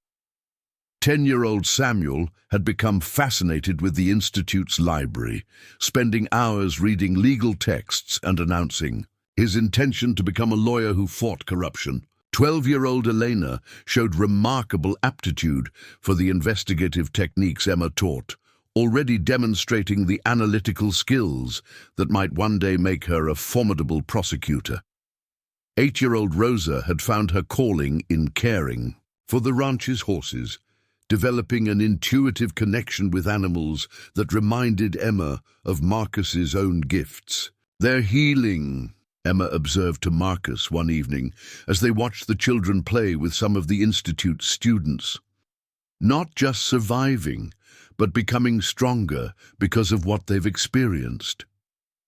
Marcus nodded, his arm around her waist as they stood on the porch where they had been married so many years earlier. "They're learning what you learned, that trauma doesn't have to define you, it can refine you instead." The conversation was interrupted by the arrival of a telegram from Washington. President Grover Cleveland was requesting Emma's advice on establishing a permanent federal bureau to investigate corruption at all levels of government. The success of her territorial work had convinced national leaders that similar oversight was needed for federal agencies. Emma studied the telegram with mixed emotions. The offer represented the pinnacle of recognition for her work, but it would require relocating to Washington and leaving the ranch community that had become her true home. After years of constant travel and dangerous investigations, she found herself cherishing the stability and peace of rural life. "What do your instincts tell you?" Marcus asked, knowing her well enough to recognize her internal struggle. Emma considered the question carefully, drawing on the wisdom gained from years of difficult decisions. "My instincts tell me that the work is bigger than any one person now.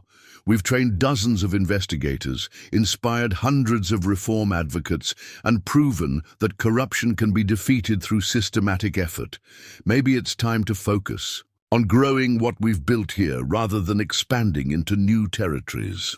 Her decision to decline the federal position surprised many observers who had expected her to continue climbing the ladder of national influence. But Emma understood something that her critics missed. Lasting change came through building institutions and training people, not through individual heroics. The Caldwell Institute for Justice Studies became her legacy, graduating classes of investigators, prosecutors, and reform advocates who carried her methods throughout the country.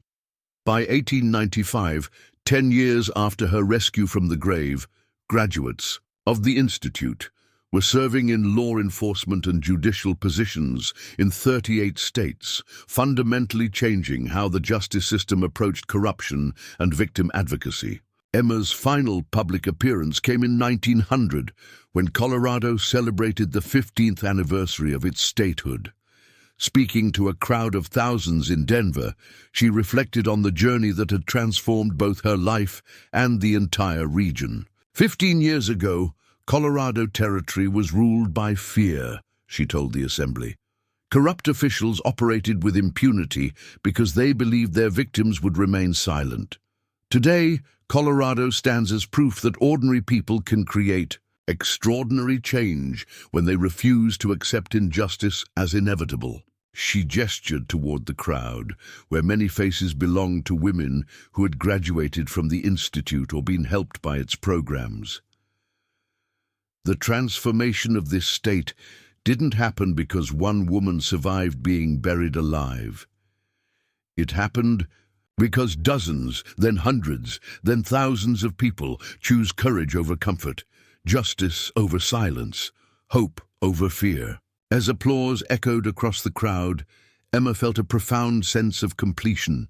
The frightened woman who had once been terrorized by Sheriff Hutchinson was truly gone, replaced by someone who had not just survived evil, but had helped create systems to prevent others from experiencing similar trauma. Walking home through the streets of Denver with Marcus and their children, Emma marveled at how a single act of evil, her attempted murder, had ultimately generated so much good. The city around them buzzed with prosperity and progress, its citizens protected by honest law enforcement and accountable government institutions that would have been unimaginable during Hutchinson's reign of terror. At the ranch that evening, surrounded by the Institute students and staff who had become an extended family, Emma felt the deep satisfaction that comes from a life well lived. She had taken the worst thing that had ever happened to her and transformed it into the best thing she could offer the world. Years later, historians would debate which factors contributed most to the transformation of Western law enforcement in the late 19th century. But for those who knew Emma Caldwell personally, there was no mystery. A woman who had been buried, alive, had chosen to live not just for herself, but for every person who needed someone to stand between them and the darkness. The stars over Colorado that night shone as brightly as they had on the dawn when Marcus first heard sounds from beneath the earth, leading him to dig up a grave and discover not just a surviving victim, but the future of American justice. Emma Caldwell had been buried as one woman and emerged as a force that changed a nation, proving that even the deepest darkness could not extinguish the light of human courage and determination. But the story didn't end with that starlit evening in 1900. As the new century dawned, Emma faced challenges that tested everything she had built. The Spanish-American War had brought new territories under American control, and reports began filtering back to the Institute about corruption in the Philippines, Puerto Rico, and other colonial possessions that made the old territorial abuses look primitive by comparison. General Douglas Fletcher, military governor of the Philippines, had implemented a system of exploitation that rivaled anything Emma had encountered in the American West. Local women were being forced into military brothels, tribal leaders were being assassinated for resisting American business interests, and entire villages were disappearing when they refused to surrender their land to American corporations. The scale of the abuses demanded a response, but Emma was no longer the young woman who had ridden alone into dangerous territories with nothing but determination and a badge. At 41, she had responsibilities that extended far beyond her personal mission for justice. The Institute required her leadership, her adopted children needed stability, and Marcus's health had begun showing signs of strain from decades of hard ranch work. The decision to expand the Institute's mission to include overseas corruption came during a heated faculty meeting in early 1901. Professor William Hartwell, a former federal judge who had joined the Institute after witnessing Emma's Senate testimony, argued passionately for international involvement. Mrs. Caldwell, we've proven that American-style corruption can be defeated through systematic investigation and community organizing, he insisted. But if we ignore what's happening in our new territories, we're essentially endorsing the same evils we've fought against here. Emma understood the moral imperative, but she also recognized the practical limitations. Professor Hartwell, sending our graduates to the Philippines isn't like dispatching them to Montana Territory. These are military occupations with different rules, different dangers, and very different power structures. The debate continued for weeks, involving not just Institute faculty, but graduates serving throughout the country. Letters arrived daily from former students who had encountered evidence of overseas corruption through their work with federal agencies. The consensus gradually emerged that the Institute had a responsibility to address American injustice wherever it occurred.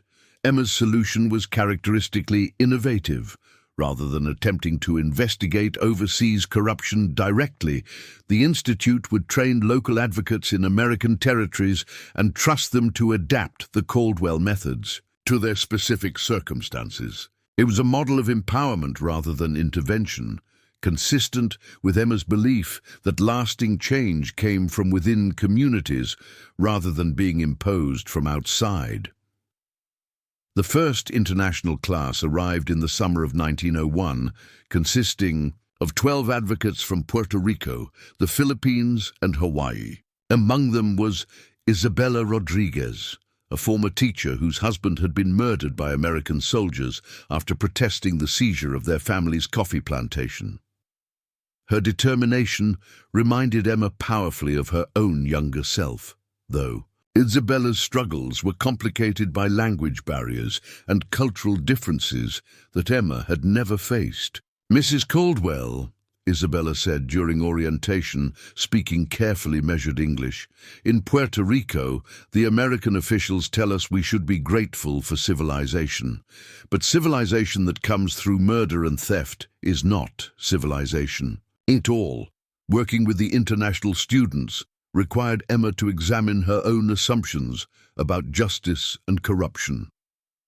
The methods she had developed for fighting territorial sheriffs needed significant adaptation when applied to military governors backed by federal troops. The Institute's curriculum expanded to include international law, cultural sensitivity, and strategies for resistance that didn't depend on American legal institutions. The international program's success exceeded all expectations. Within 3 years, graduates were operating advocacy networks throughout the American territories, documenting abuses and building coalitions that transcended ethnic and linguistic divisions. Isabella Rodriguez returned to Puerto Rico and established a women's cooperative that provided both economic independence and political organization for rural communities. But success brought new dangers. In 1904, Emma received word that several international graduates had been assassinated, apparently on orders from military officials who viewed the Institute's training as a threat to colonial stability. General Fletcher himself had reportedly placed a bounty on Emma's head, viewing her as the source of organized resistance to American imperial policies. The threats forced Emma to confront a painful reality. Her work had grown beyond her ability to protect everyone involved. The Institute now had nearly 200 active graduates working in dangerous situations across 2 continents, and Emma felt personally responsible for each one who faced retaliation for their advocacy. Marcus found her in the Institute's memorial garden one evening, standing before a new stone commemorating graduates who had been killed in the line of duty. 7 names were carved into the granite, including 3 international students whose families had specifically requested that their sacrifice be remembered at the ranch where they had found their calling. "The work is bigger than any one person now," Marcus said gently, echoing words Emma had spoken years earlier about declining the federal position. "These people chose their path knowing the risks, just like you did when you decided to fight Hutchinson instead of hiding." Emma nodded, tears streaming down her face as she contemplated the weight of leadership. "I know that intellectually, but emotionally, every name on this stone feels like someone I failed to protect." Marcus took her hand, his calloused fingers intertwining with hers in a gesture that had comforted her through countless difficult moments. "You didn't fail them, Emma. You gave them the tools to fight back. That's not the same as guaranteeing their safety." The conversation crystallized, Emma's thinking about the Institute's future. Rather than scaling back international work to reduce risks, she decided to expand the training program to include advanced security techniques and underground organization methods. If graduates were going to face life-threatening opposition, they deserved preparation that acknowledged those realities. The enhanced curriculum attracted attention from unexpected quarters. Representatives from women's suffrage organizations began attending institute programs, recognizing that Emma's methods for fighting corruption were equally applicable to fighting political disenfranchisement. Labor organizers studied the institute's community-building techniques, adapting them for factory organizing drives. By 1906, the Caldwell Institute had evolved into something unprecedented in American education, a training center that attracted social reformers from across the political spectrum, united by Emma's fundamental belief that ordinary people could create extraordinary change when properly organized and equipped. Emma's own role had shifted from field investigator to strategic thinker, but she maintained direct involvement in the most challenging cases. When reports surfaced about systematic abuse of Native American children at federal boarding schools, Emma personally led the investigation that exposed the scandal and led to congressional hearings. The boarding school investigation revealed horrors that shocked even Emma's experienced team. Children as young as 6 were being physically and sexually abused by staff members, while administrators covered up deaths and disappearances to maintain federal funding. The systematic destruction of native cultures through forced assimilation was being accomplished through methods that bordered on genocide. Emma's testimony to Congress about the boarding school abuses drew on 15 years of investigative experience, but the emotional impact was more personal than anything she had previously encountered. Seeing children who had been terrorized by the very institutions meant to educate them reminded her of her own helplessness in Hutchinson's jail cell. "Senators," she told the investigating committee, "we are witnessing the same pattern of abuse that I first encountered in territorial jails. Power without accountability, victims who cannot speak for themselves, and a system that profits from their silence. The only difference is that these victims are children." The congressional hearings resulted in the dismissal of dozens of boarding school administrators and the implementation of oversight systems that gave Native communities more control over their children's education. But for Emma, the victory was overshadowed by the knowledge that her investigation had come too late for hundreds of children who had already suffered irreparable harm. The personal toll of such work had begun affecting Emma's health and family life. Her adopted children, now teenagers, had grown up surrounded by accounts of human suffering and institutional failure. Samuel had indeed become a lawyer, specializing in civil rights cases, but his idealism was tempered by a cynicism that worried Emma. Eleanor had joined the Institute as an investigator, but struggled with depression that Emma recognized as a symptom of vicarious trauma. Marcus had developed chronic back problems from years of ranch work, compounded by the stress of supporting Emma's increasingly demanding career. Their marriage remained strong, but both acknowledged that the constant pressure of fighting injustice had aged them beyond their years. The solution came from an unexpected source. Rosa, their youngest adopted daughter, had developed into a gifted artist whose paintings captured both the beauty and the pain of the ranch community. Her work had attracted attention from galleries in Denver and San Francisco, offering a path toward healing through creative expression rather than continued confrontation with evil. "Maybe it's time to focus on building beauty instead of fighting ugliness," Rosa suggested during a family dinner in 1907. "You've proven that corruption can be defeated. Now maybe you could show people what victory looks like." Her words resonated with Emma, who had spent so many years focused on problems that she had sometimes lost sight of solutions. The Institute's success had created opportunities to shift emphasis from reactive investigation to proactive education about justice and community building. Emma's final major innovation was the establishment of the Caldwell Scholarship Program, which provided free education to young people from communities affected by corruption. Rather than training them to become investigators, the program prepared them to become teachers, doctors, business leaders, and public servants who would build just institutions from the ground up. The scholarship recipients represented a new generation of reformers who had grown up with the assumption that corruption could be defeated rather than merely endured. Their optimism and energy reinvigorated Emma's own sense of possibility, reminding her that change was cumulative and generational rather than dependent on individual heroics. As Emma approached her 50th birthday in 1910, the ranch had become a small city dedicated to justice, education, and community healing.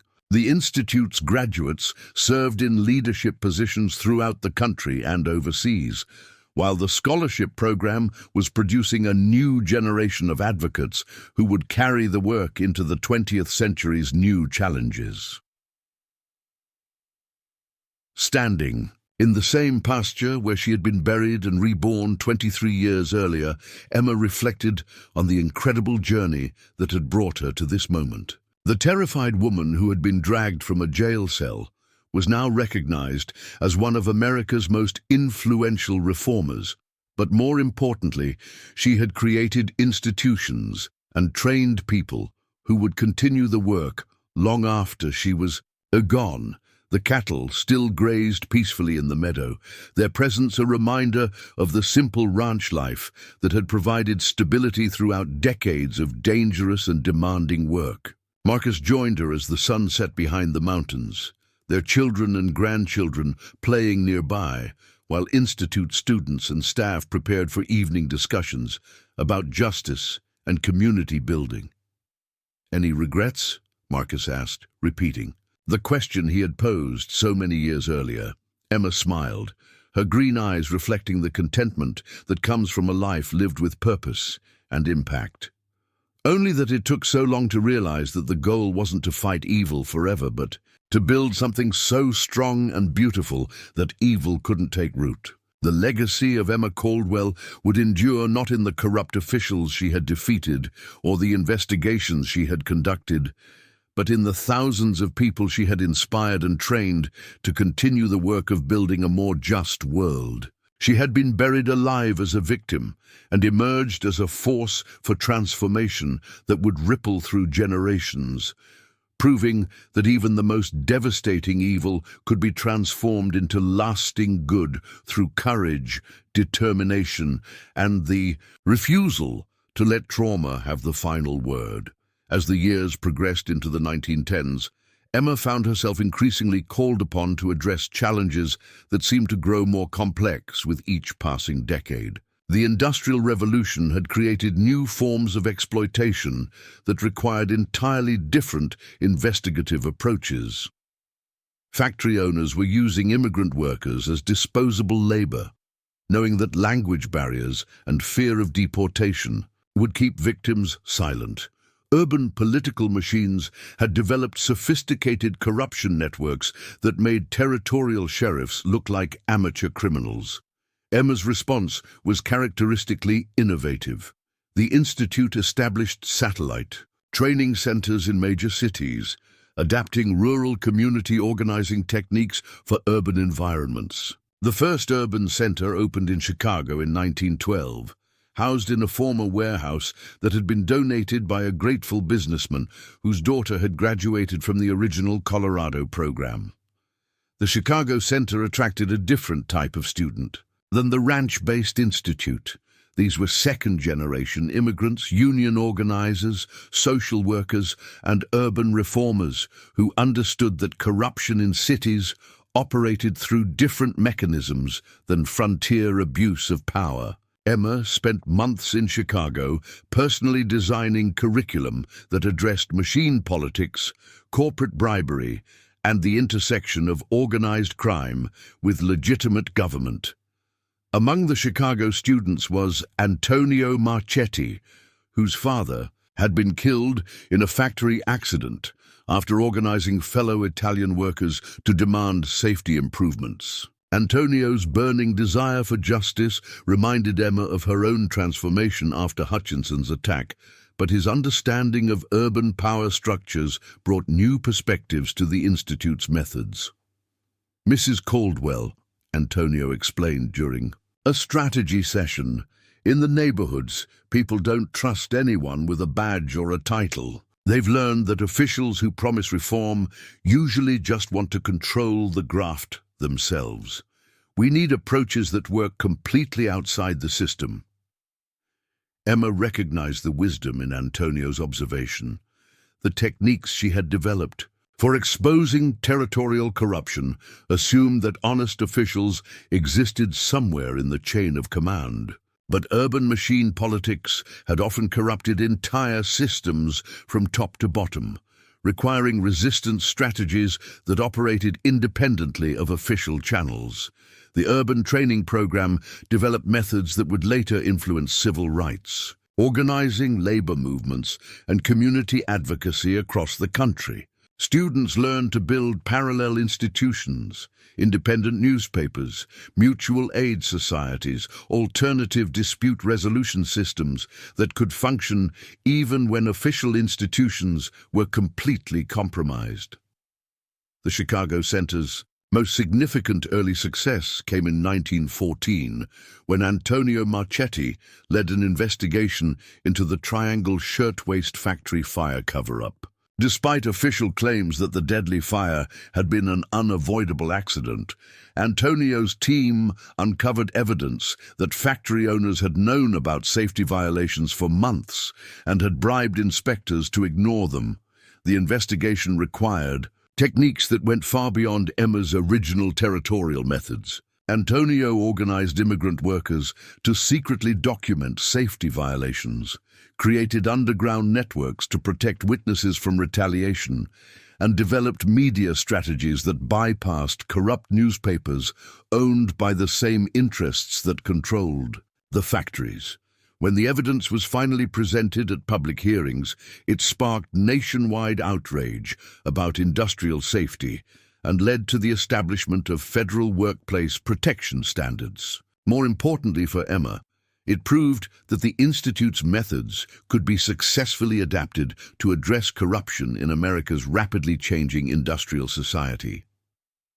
The success in Chicago encouraged Emma to expand the Institute's urban program, but it also attracted dangerous attention from interests that had far more resources than territorial sheriffs. Corporate executives and political bosses began viewing the Caldwell Institute as a threat to profitable arrangements that had operated unchallenged for decades.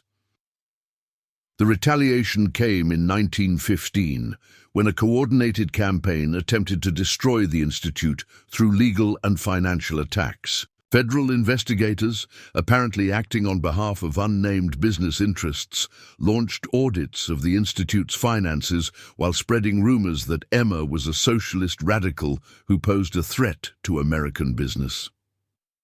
Newspapers owned by corporate interests published editorials questioning whether a woman who had never held legitimate employment should be training law enforcement officials. Anonymous sources suggested that the Institute was a front for foreign agitators seeking to undermine American capitalism through false corruption allegations. Emma faced the most serious challenge to her life's work with the same strategic thinking that had defeated Hutchinson and Governor Mitchell. Rather than responding defensively to the attacks, she used them as opportunities to demonstrate the Institute's effectiveness and the threat it posed to corrupt interests.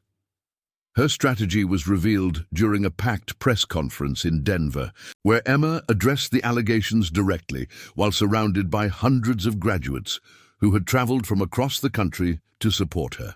The visual impact was stunning. Sheriffs, prosecutors, judges, and federal investigators standing together to defend the woman who had trained them. These attacks prove everything we've taught about how corruption protects itself, Emma told the assembled reporters. When powerful interests feel threatened by accountability, they don't address the substance of corruption allegations. Instead, They attack the credibility of those seeking justice. She gestured toward the crowd of supporters surrounding her. Every person standing here represents communities where corruption has been exposed and defeated through systematic investigation and community organizing. The question isn't whether I'm qualified to train these officials. The question is whether the interests attacking this institute want to return to the days when corruption operated without challenge. The press conference was covered by newspapers nationwide, generating editorials supporting the institute in publications that had previously ignored Emma's work. More importantly, it triggered congressional hearings about corporate influence on federal investigations, ultimately leading to reforms that prevented business interests from manipulating law enforcement agencies for political purposes. But the most significant outcome of the 1915 attacks was Emma's decision to formally transfer leadership of the Institute to a new generation of advocates. At 55, she remained intellectually sharp and physically capable, but she recognized that the work had grown beyond what any single person could effectively manage.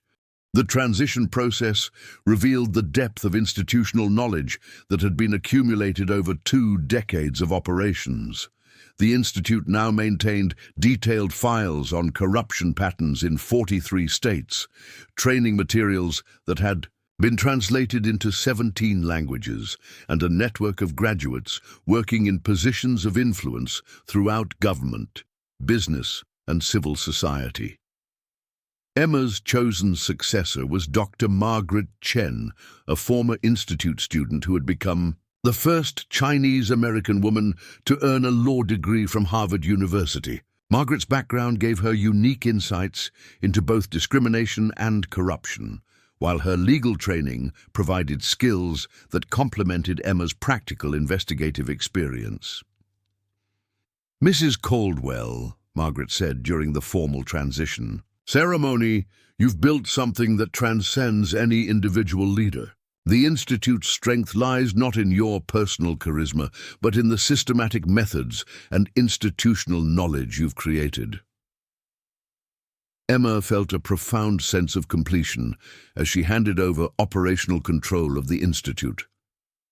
The terrified woman who had been buried alive 30 years earlier could never have imagined creating something so substantial and enduring. But more importantly, she had proven that institutions could outlive their founders when they were built on solid principles and systematic methods rather than individual heroics. The years following Emma's transition to emeritus status were marked by continued growth and evolution of the Institute's mission. Margaret Chen expanded international programs, established partnerships with universities across the country, and adapted the Institute's methods to address emerging forms of corruption in an increasingly complex society. Emma remained active as a consultant and speaker, but she found deep satisfaction in watching younger advocates tackle challenges that she might not have understood. When women finally won the right to vote in 1920, several Institute graduates were among the organizers who had made suffrage possible. When labor unions gained legal protections in the 1930s, the organizing techniques developed at the Institute had provided crucial foundation for successful resistance to corporate oppression. The ranch itself had evolved into a living laboratory for community building and sustainable agriculture. Marcus, despite his health challenges, had developed innovative farming techniques that were being adopted throughout the region. Their adopted children had each found their own ways to contribute to the family's mission. Samuel through legal advocacy, Elena through investigative journalism, and Rosa through art that inspired social consciousness. Emma's grandchildren grew up assuming that corruption could be defeated and that ordinary people had both the right and the responsibility to hold their leaders accountable. For them, the Institute's work wasn't revolutionary, but simply the normal way that decent people responded to injustice. As Emma approached her 70th birthday in 1930, She reflected on the extraordinary journey that had begun with her attempted murder in a Colorado jail cell. The America of 1930 was dramatically different from the frontier society where Sheriff Hutchinson had operated with impunity. Federal oversight, professional law enforcement, independent media, and organized civil society had created checks and balances that made systematic corruption much more difficult to sustain. But Emma understood that vigilance remained essential. Each generation faced new forms of corruption that required adaptation of established methods and development of innovative approaches. The Institute's mission would continue evolving as long as human beings held power over other human beings. During her final public speech, delivered at the Institute's 25th anniversary celebration, Emma addressed an audience that included graduates serving as governors, senators, federal judges, and business leaders. Looking out at faces representing every ethnic group and social class in American society, she felt the deep satisfaction that comes from having planted seeds that had grown into a forest. 25 years ago, we began with a simple premise, she told the gathering. Corruption succeeds when good people believe they are powerless to stop it. Today, we know that premise was correct. We also know that powerlessness is a choice, not a permanent condition. She paused, her voice still strong despite her advancing years. The work is far from finished. New forms of corruption will emerge as society changes, requiring new methods and new leaders, but the fundamental principle remains constant. Ordinary people have extraordinary power when they organize, investigate, and refuse to accept injustice. As inevitable, the standing ovation that followed lasted for several minutes, but Emma was already thinking ahead to the challenges her successors would face. The economic depression gripping the country had created opportunities for new forms of political corruption, while technological advances were making possible types of fraud and manipulation that previous generations could not have imagined. As the celebration continued around her, Emma slipped away to walk through the memorial garden where stones commemorated graduates who had died in service to justice. The garden had grown to include 43 markers, representing advocates who had been killed while investigating corruption in locations ranging from rural Mississippi to urban Detroit to overseas territories. Marcus found her there as the sun set behind the mountains, standing before the newest addition to the memorial, a stone honoring Margaret Chen, who had been assassinated the previous year while investigating organized crime connections to municipal government in San Francisco. She was so young, Emma said quietly, her voice heavy with the grief that came from losing someone she had mentored and loved. Barely 40 years old with so much work still ahead of her. Marcus took her hand, his own fingers now gnarled with arthritis, but still capable of providing comfort. She accomplished more in her short life than most people manage in twice the time, and her work will continue through the people she trained, just like yours does. Emma nodded, understanding the truth of his words, while still mourning the loss of a brilliant mind and courageous heart. The memorial garden served as a constant reminder that the fight for justice required sacrifice from each generation, but it also demonstrated that sacrifice could be meaningful when it contributed to lasting change. As they walked back toward the Institute's main building, Emma could hear the voices of current students engaged in heated discussions about investigation techniques and community organizing strategies. The conversations sounded remarkably similar to debates she had participated in decades earlier, proof that the fundamental questions about justice and accountability remained constant even as specific challenges evolved. The final entry in Emma's personal journal, written on her 75th birthday in 1935, captured both her sense of completion and her continued commitment to the work that had defined her life. Today, I am exactly 5 times older than I was when Hutchinson tried to bury me alive. That frightened young woman could never have imagined the life that lay ahead, the investigations, the victories, the losses, the family, the institution, the legacy. But she possessed the one quality that made everything else possible, the refusal to accept evil as inevitable. That refusal, multiplied through thousands of graduates and extended across generations, has become more powerful than any corrupt official or system. The work continues as it must until justice is no longer exceptional but ordinary, and corruption is no longer tolerated but unthinkable. Emma Caldwell died peacefully in her sleep on a spring morning in 1936, surrounded by family and institute colleagues who had gathered to celebrate another successful graduation ceremony. Her passing was mourned by advocates and reformers across the country and around the world, but her death marked a transition rather than an ending. The Caldwell Institute for Justice Studies continued operations under new leadership, adapting its methods to address the challenges of the Great Depression, World War II, the Civil Rights Movement, and subsequent social changes. Each generation of graduates carried forward the fundamental lesson Emma had learned in that makeshift grave so many decades earlier, that survival was not enough, that justice required action, and that ordinary people possessed extraordinary power when they refused to remain silent in the face of corruption and abuse. The impact of Emma's life work became most apparent during the tumultuous decades following her death. When Franklin Roosevelt's New Deal programs created opportunities for massive corruption through hastily implemented federal spending, institute graduates were positioned throughout government agencies to detect and prevent abuse. Their training in systematic investigation and community accountability proved invaluable in ensuring that Depression-era relief programs actually reached the people they were designed to help.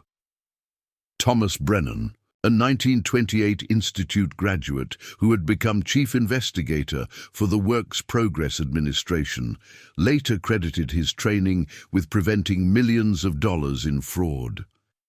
Mrs. Caldwell taught us to look for patterns rather than individual incidents, he explained in a 1940 interview.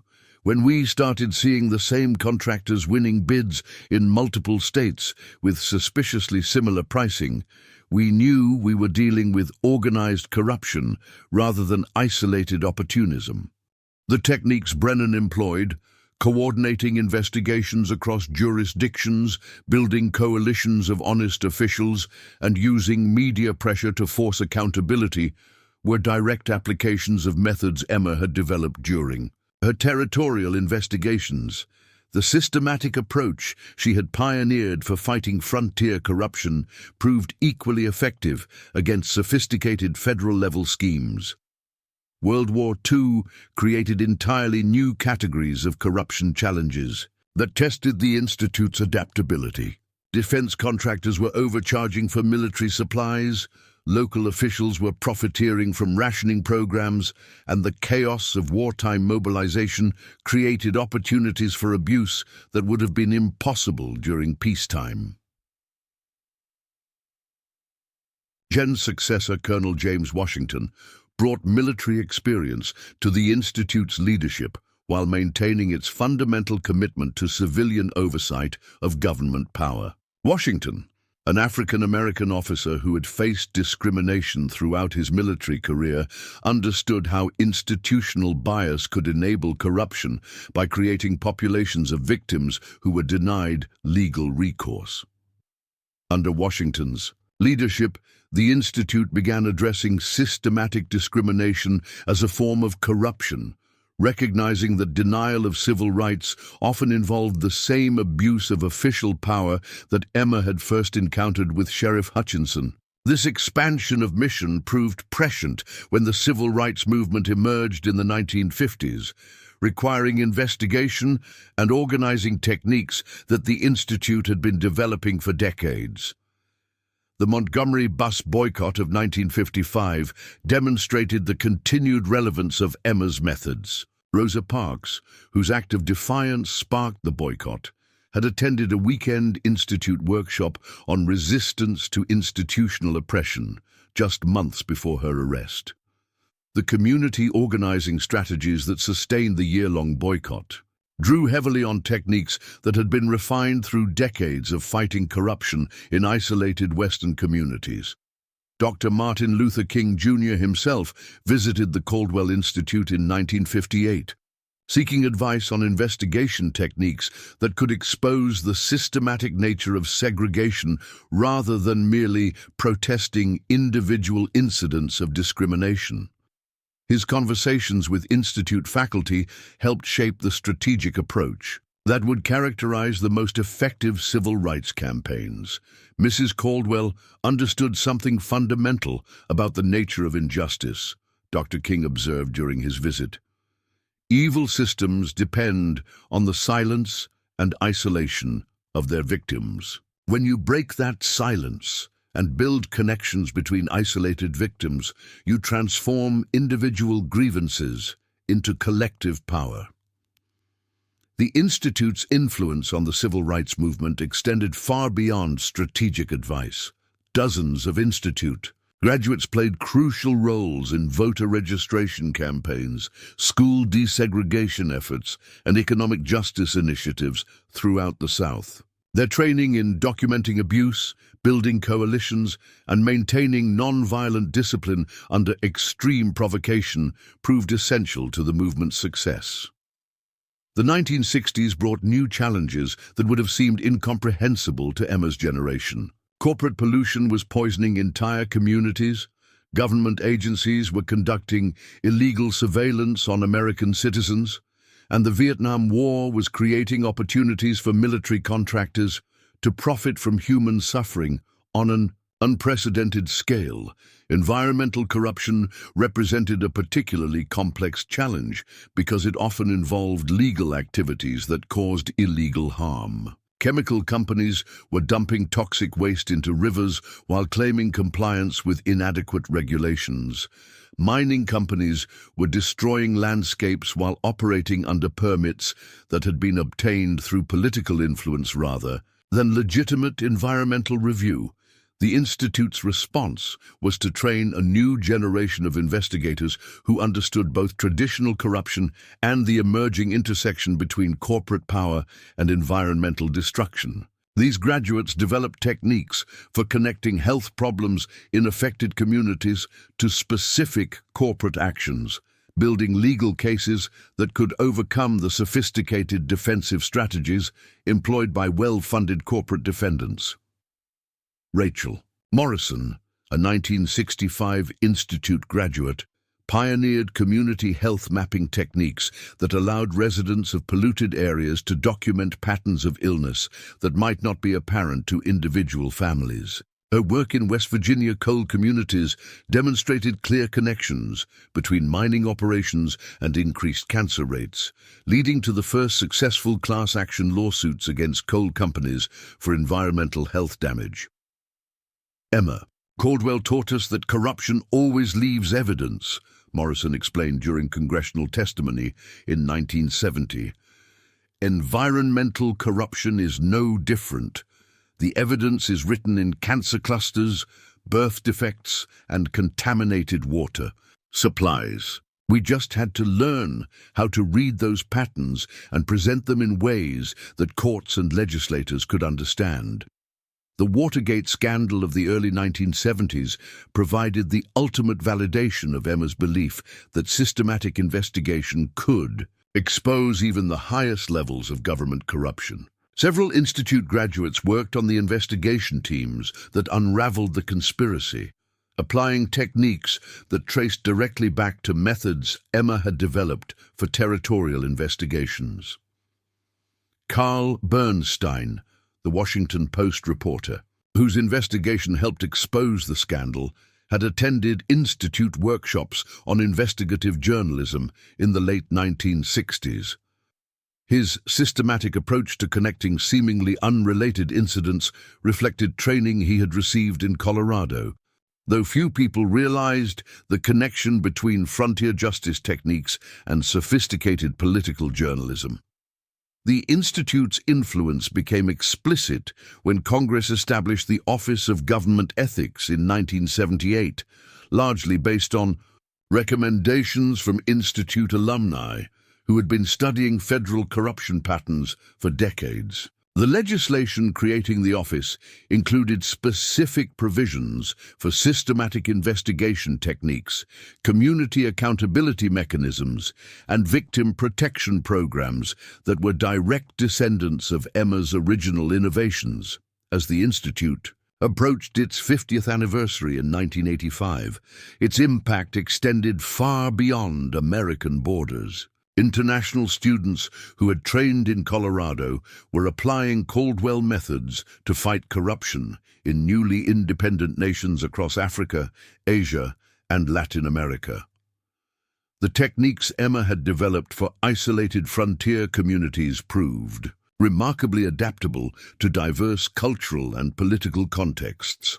President Nelson Mandela of South Africa, during a 1994 visit to the United States, specifically requested a tour of the Caldwell Institute. As a young lawyer fighting apartheid, he had studied Institute publications on resistance to systematic oppression, finding inspiration in Emma's story of transformation from victim to advocate. Mrs. Caldwell's life demonstrates that the most powerful force for justice is not government or law, but individuals who refuse to accept injustice as inevitable, Mandela told Institute faculty during his visit. Her methods for organizing communities and exposing systematic abuse provided crucial guidance during our struggle against apartheid. The end of the Cold War in 1989 created new opportunities for Institute graduates to work in former communist countries where corruption had become endemic during decades of authoritarian rule. The systematic approaches to building civil society institutions, training independent media, and establishing accountability mechanisms proved essential to successful democratic transitions.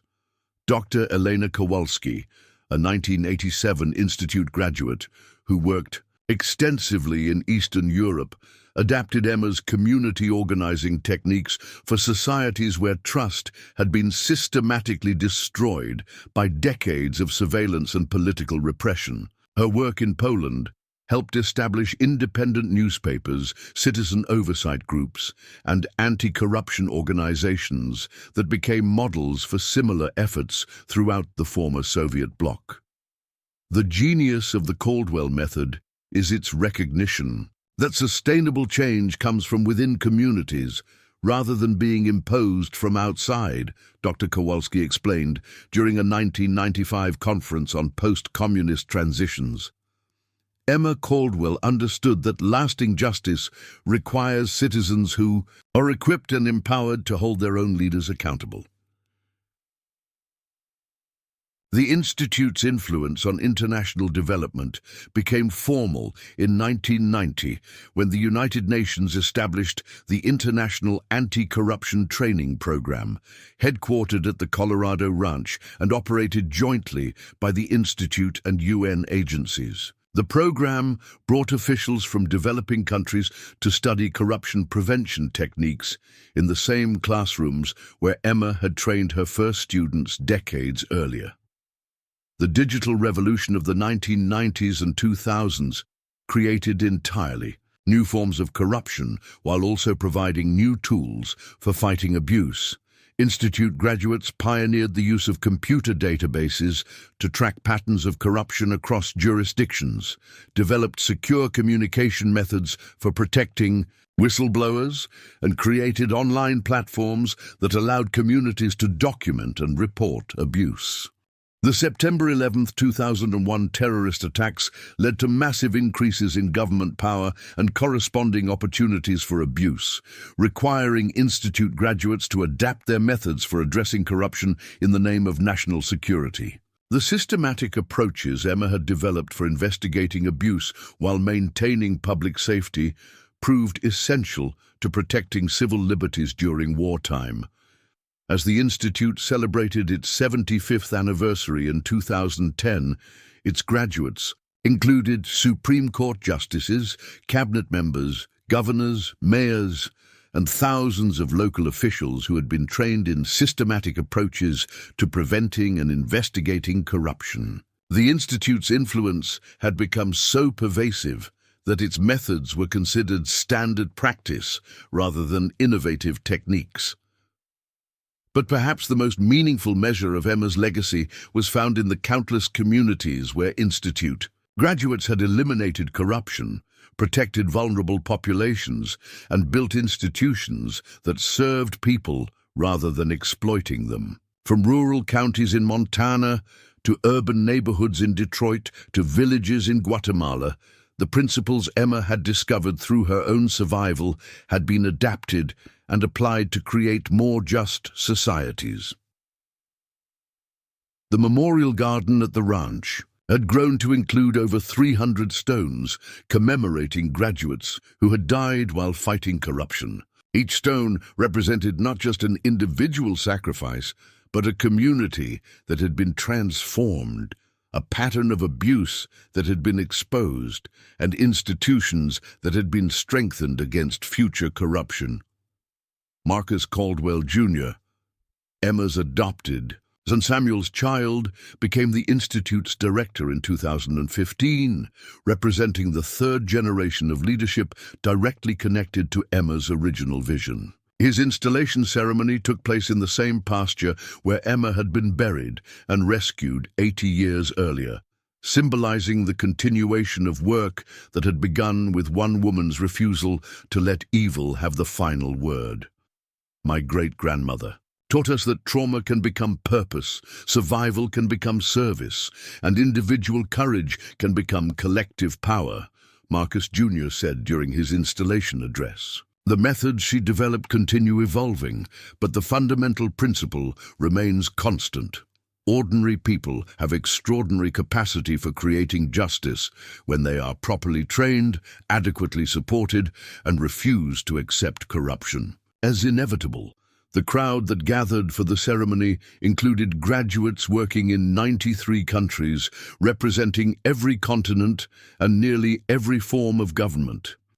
Their presence demonstrated that Emma's influence had become truly global, but more importantly, it showed that the work she had begun would continue indefinitely, adapted by each generation to address emerging challenges while maintaining fidelity to core principles of systematic investigation, community empowerment, and institutional accountability. As the sun set behind the Colorado mountains on that anniversary evening, the memorial garden glowed with the warm light of hundreds of candles placed by visitors to honor graduates who had given their lives for justice. The scene would have been incomprehensible to the terrified woman who had once been dragged from a jail cell and buried alive, but it represented the perfect fulfillment of the choice she had made to transform her trauma into purpose. Emma Caldwell's grave, marked by a simple stone bearing only her name and the dates of her birth and death, occupied a place of honor in the memorial garden. But her true monument was not carved in granite. It was built from the lives of thousands of people who had learned to fight corruption systematically, the communities that had been liberated from abuse, and the institutions that continued, adapting her methods to protect justice for future generations. The story that had begun with evil's attempt to silence one woman's voice had become a global movement that ensured such silencing would become increasingly difficult with each passing year. Emma Caldwell had been buried alive and emerged transformed, proving once and for all that darkness could never permanently overcome light, as long as people possessed the courage to dig toward justice, no matter how deep the corruption might be buried. The digital transformation of the 21st century brought unprecedented challenges that would have seemed like science fiction to Emma's generation. Cybercrime syndicates operated across international borders with impunity. Social media platforms were being manipulated to spread disinformation and undermine democratic institutions. And cryptocurrency transactions were enabling new forms of money laundering that traditional investigation techniques couldn't detect. Dr. Sarah Chen Martinez, granddaughter of the Institute's former director Margaret Chen, had become the world's leading expert on digital forensics applied to corruption investigation. Her 2018 doctoral dissertation, Emma's Algorithm, Applying 19th Century Systematic Investigation to 21st Century Digital Corruption, became required reading at law enforcement academies worldwide. The fundamental patterns Mrs. Caldwell identified haven't changed, Dr. Chen Martinez explained during a 2020 cybersecurity conference. Corrupt officials still try to hide evidence, intimidate victims, and operate through networks of complicit actors. The difference is that digital technology creates massive evidence trails while also providing new methods for concealment. Her team had developed software that could analyze millions of financial transactions to identify patterns consistent with corruption, using artificial intelligence trained on data sets that included every case the Institute had investigated since its founding. The AI system, nicknamed Emma by the development team, had successfully identified corruption networks in 12 countries during its first year of operation.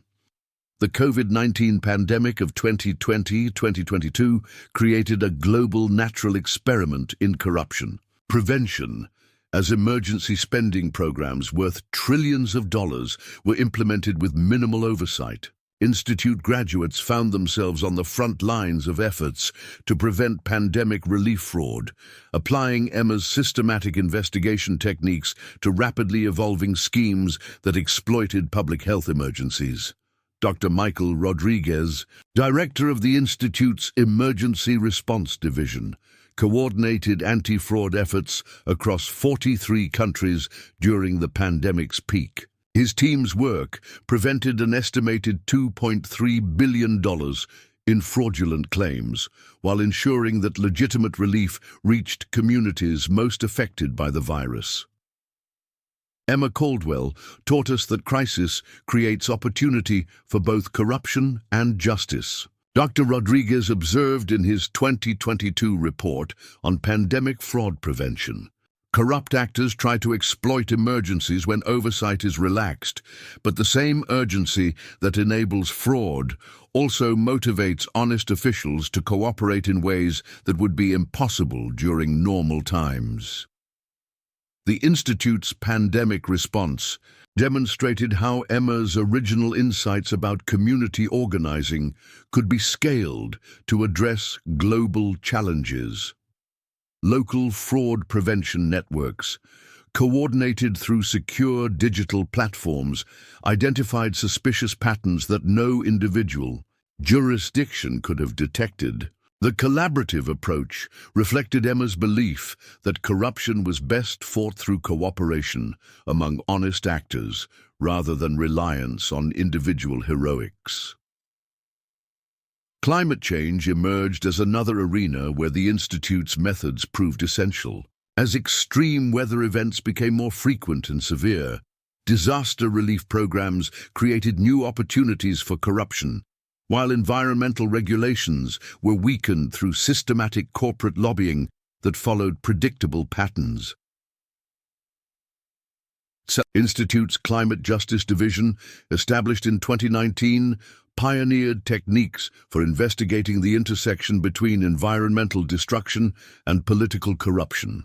Their work revealed how fossil fuel companies had spent decades bribing officials to suppress climate science, manipulate environmental regulations, and block renewable energy development.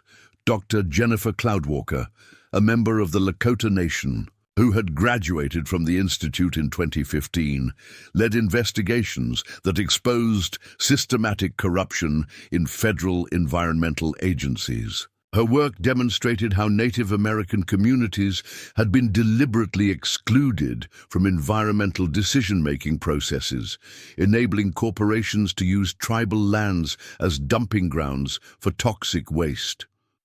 The same patterns Mrs. Caldwell identified. Territorial sheriffs appear in environmental agencies captured by corporate interests. Dr. Cloudwalker testified before Congress in 2021.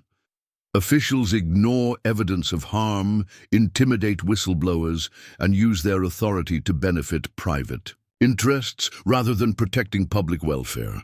Her investigations led to the largest environmental justice settlements in American history, with 12 major corporations paying over $4 billion in compensation to affected communities while implementing mandatory environmental restoration programs. More importantly, her work established legal precedents that required meaningful consultation with indigenous communities before approval of projects affecting their territories.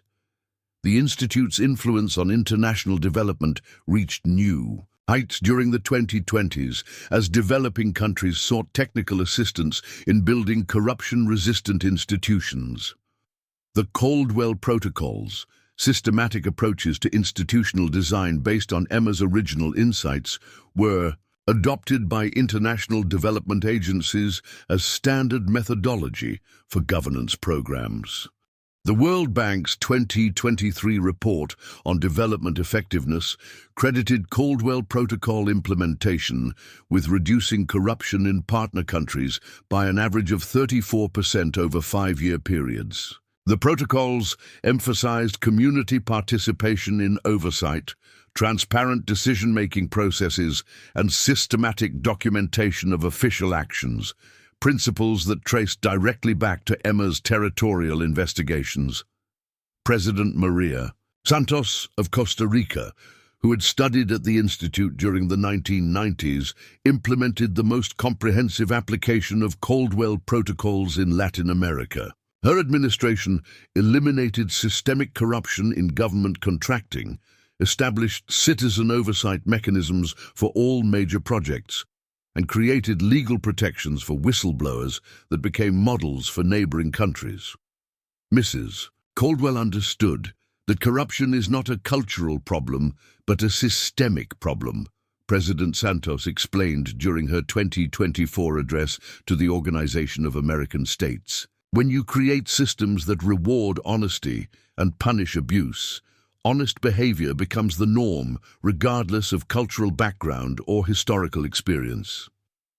The Institute's educational programs had evolved to address the reality that corruption increasingly operated through sophisticated networks spanning multiple countries and economic sectors. The Advanced Corruption Investigation Program, launched in 2021, brought together law enforcement officials, journalists, civil society advocates, and academic researchers for intensive training in collaborative investigation techniques. The program's most significant success came through Operation Clean Slate, a coordinated investigation involving graduates from 27 countries who exposed a global network of shell companies used by politicians and business leaders to hide stolen assets. The investigation, inspired by the Panama Papers model but using more sophisticated analytical techniques, resulted in the recovery of over $50 billion in stolen funds and the prosecution of corruption networks on 6 continents. Emma's influence on modern journalism became apparent through the establishment of the Caldwell Center for Investigative Reporting, a consortium of news organizations committed to systematic corruption investigation. The center provided funding, technical support, and legal protection for journalists investigating corruption, recognizing that independent media remained essential to the accountability systems Emma had envisioned. The center's most impactful investigation exposed systematic corruption in global pharmaceutical companies that had manipulated drug pricing through coordinated lobbying and regulatory capture. The investigation involving journalists from 43 countries working collaboratively over 18 months, revealed how medication prices had been artificially inflated through political corruption rather than legitimate market forces. Technology. Companies themselves became targets of institute investigations, as their platforms were increasingly used to facilitate corruption and undermine democratic institutions. The Institute's Digital Democracy Division developed methods for detecting and countering systematic disinformation campaigns, online harassment of anti-corruption advocates, and the use of social media platforms to coordinate corrupt activities. Dr. Alex Kumar, a 2019 Institute graduate who had previously worked at major technology companies, led efforts to develop corruption-resistant social media platforms that included built-in transparency features and resistance to manipulation. His work demonstrated how technical design choices could either enable or prevent corrupt use of digital platforms. Emma Caldwell taught us that systems shape behavior, Dr. Kumar explained during a 2024 technology conference. If we design digital platforms to reward transparency and accountability, we can make corruption more difficult rather than easier. The Institute's influence on education extended beyond its formal programs through the establishment of Caldwell curriculum standards for civic education in schools worldwide. The curriculum, implemented in over 60 countries, taught students systematic approaches to identifying misinformation, understanding institutional accountability, and participating effectively in democratic governance. Research studies showed that students educated using Caldwell curriculum were significantly more likely to report corruption when they encountered it as adults, more effective at organizing community responses to institutional problems, and more resistant to authoritarian manipulation. The long-term impact suggested that Emma's methods could help create generations of citizens equipped to maintain democratic accountability. The Institute's mental health programs address the reality that fighting corruption often involves significant psychological costs for advocates and their families. Drawing on Emma's own experience of trauma and recovery, the programs provided support for investigators dealing with threats, witnesses coping with retaliation, and communities healing from systematic abuse. Dr. Rosa Caldwell Mitchell, Emma's adopted daughter, who had become a renowned trauma therapist, developed treatment protocols specifically for victims of institutional corruption. Her work recognized that corruption created unique forms of psychological harm because it involved betrayal by figures who were supposed to provide protection and justice. My mother taught me that healing requires both individual recovery and systemic change, Dr. Caldwell Mitchell explained in her 2023 book on corruption trauma. Victims cannot fully heal while the systems that harmed them remain unchanged. But systemic change requires healthy advocates who can sustain long-term efforts. The Institute's research division had evolved into a leading academic center for corruption studies, publishing peer-reviewed research that informed policy decisions worldwide. The Emma Caldwell Journal of Applied Justice, established in 2020, became the premier publication for research on corruption prevention, investigation techniques, and institutional reform. The journal's most cited article, published in 2024, was a meta-analysis of corruption interventions worldwide that confirmed the superior effectiveness of community-based approaches compared to top-down enforcement strategies. The study provided quantitative validation for Emma's original insight that sustainable anti-corruption efforts required community participation rather than external imposition. As the Institute prepared to celebrate its 90th anniversary, in 2025, its influence had become so pervasive that systematic corruption investigation was considered a basic element of good governance rather than a specialized technique. Emma's methods had been institutionalized in international law, incorporated into professional standards for law enforcement and journalism, and embedded in educational systems worldwide. The anniversary celebration was planned as a global event, with simultaneous ceremonies in every country where institute graduates were working. The coordination required sophisticated technology and international cooperation that would have been impossible during Emma's lifetime. But the fundamental purpose remained unchanged, bringing together people committed to justice to share knowledge, support each other, and plan collaborative responses to emerging challenges. The celebration's centerpiece was the dedication of the Emma Caldwell Memorial Library, a digital repository containing every document related to corruption investigations worldwide. Since 1885, the library made available for the first time the complete record of systematic efforts to fight corruption, providing researchers and practitioners with unprecedented access to successful strategies and lessons learned from failures.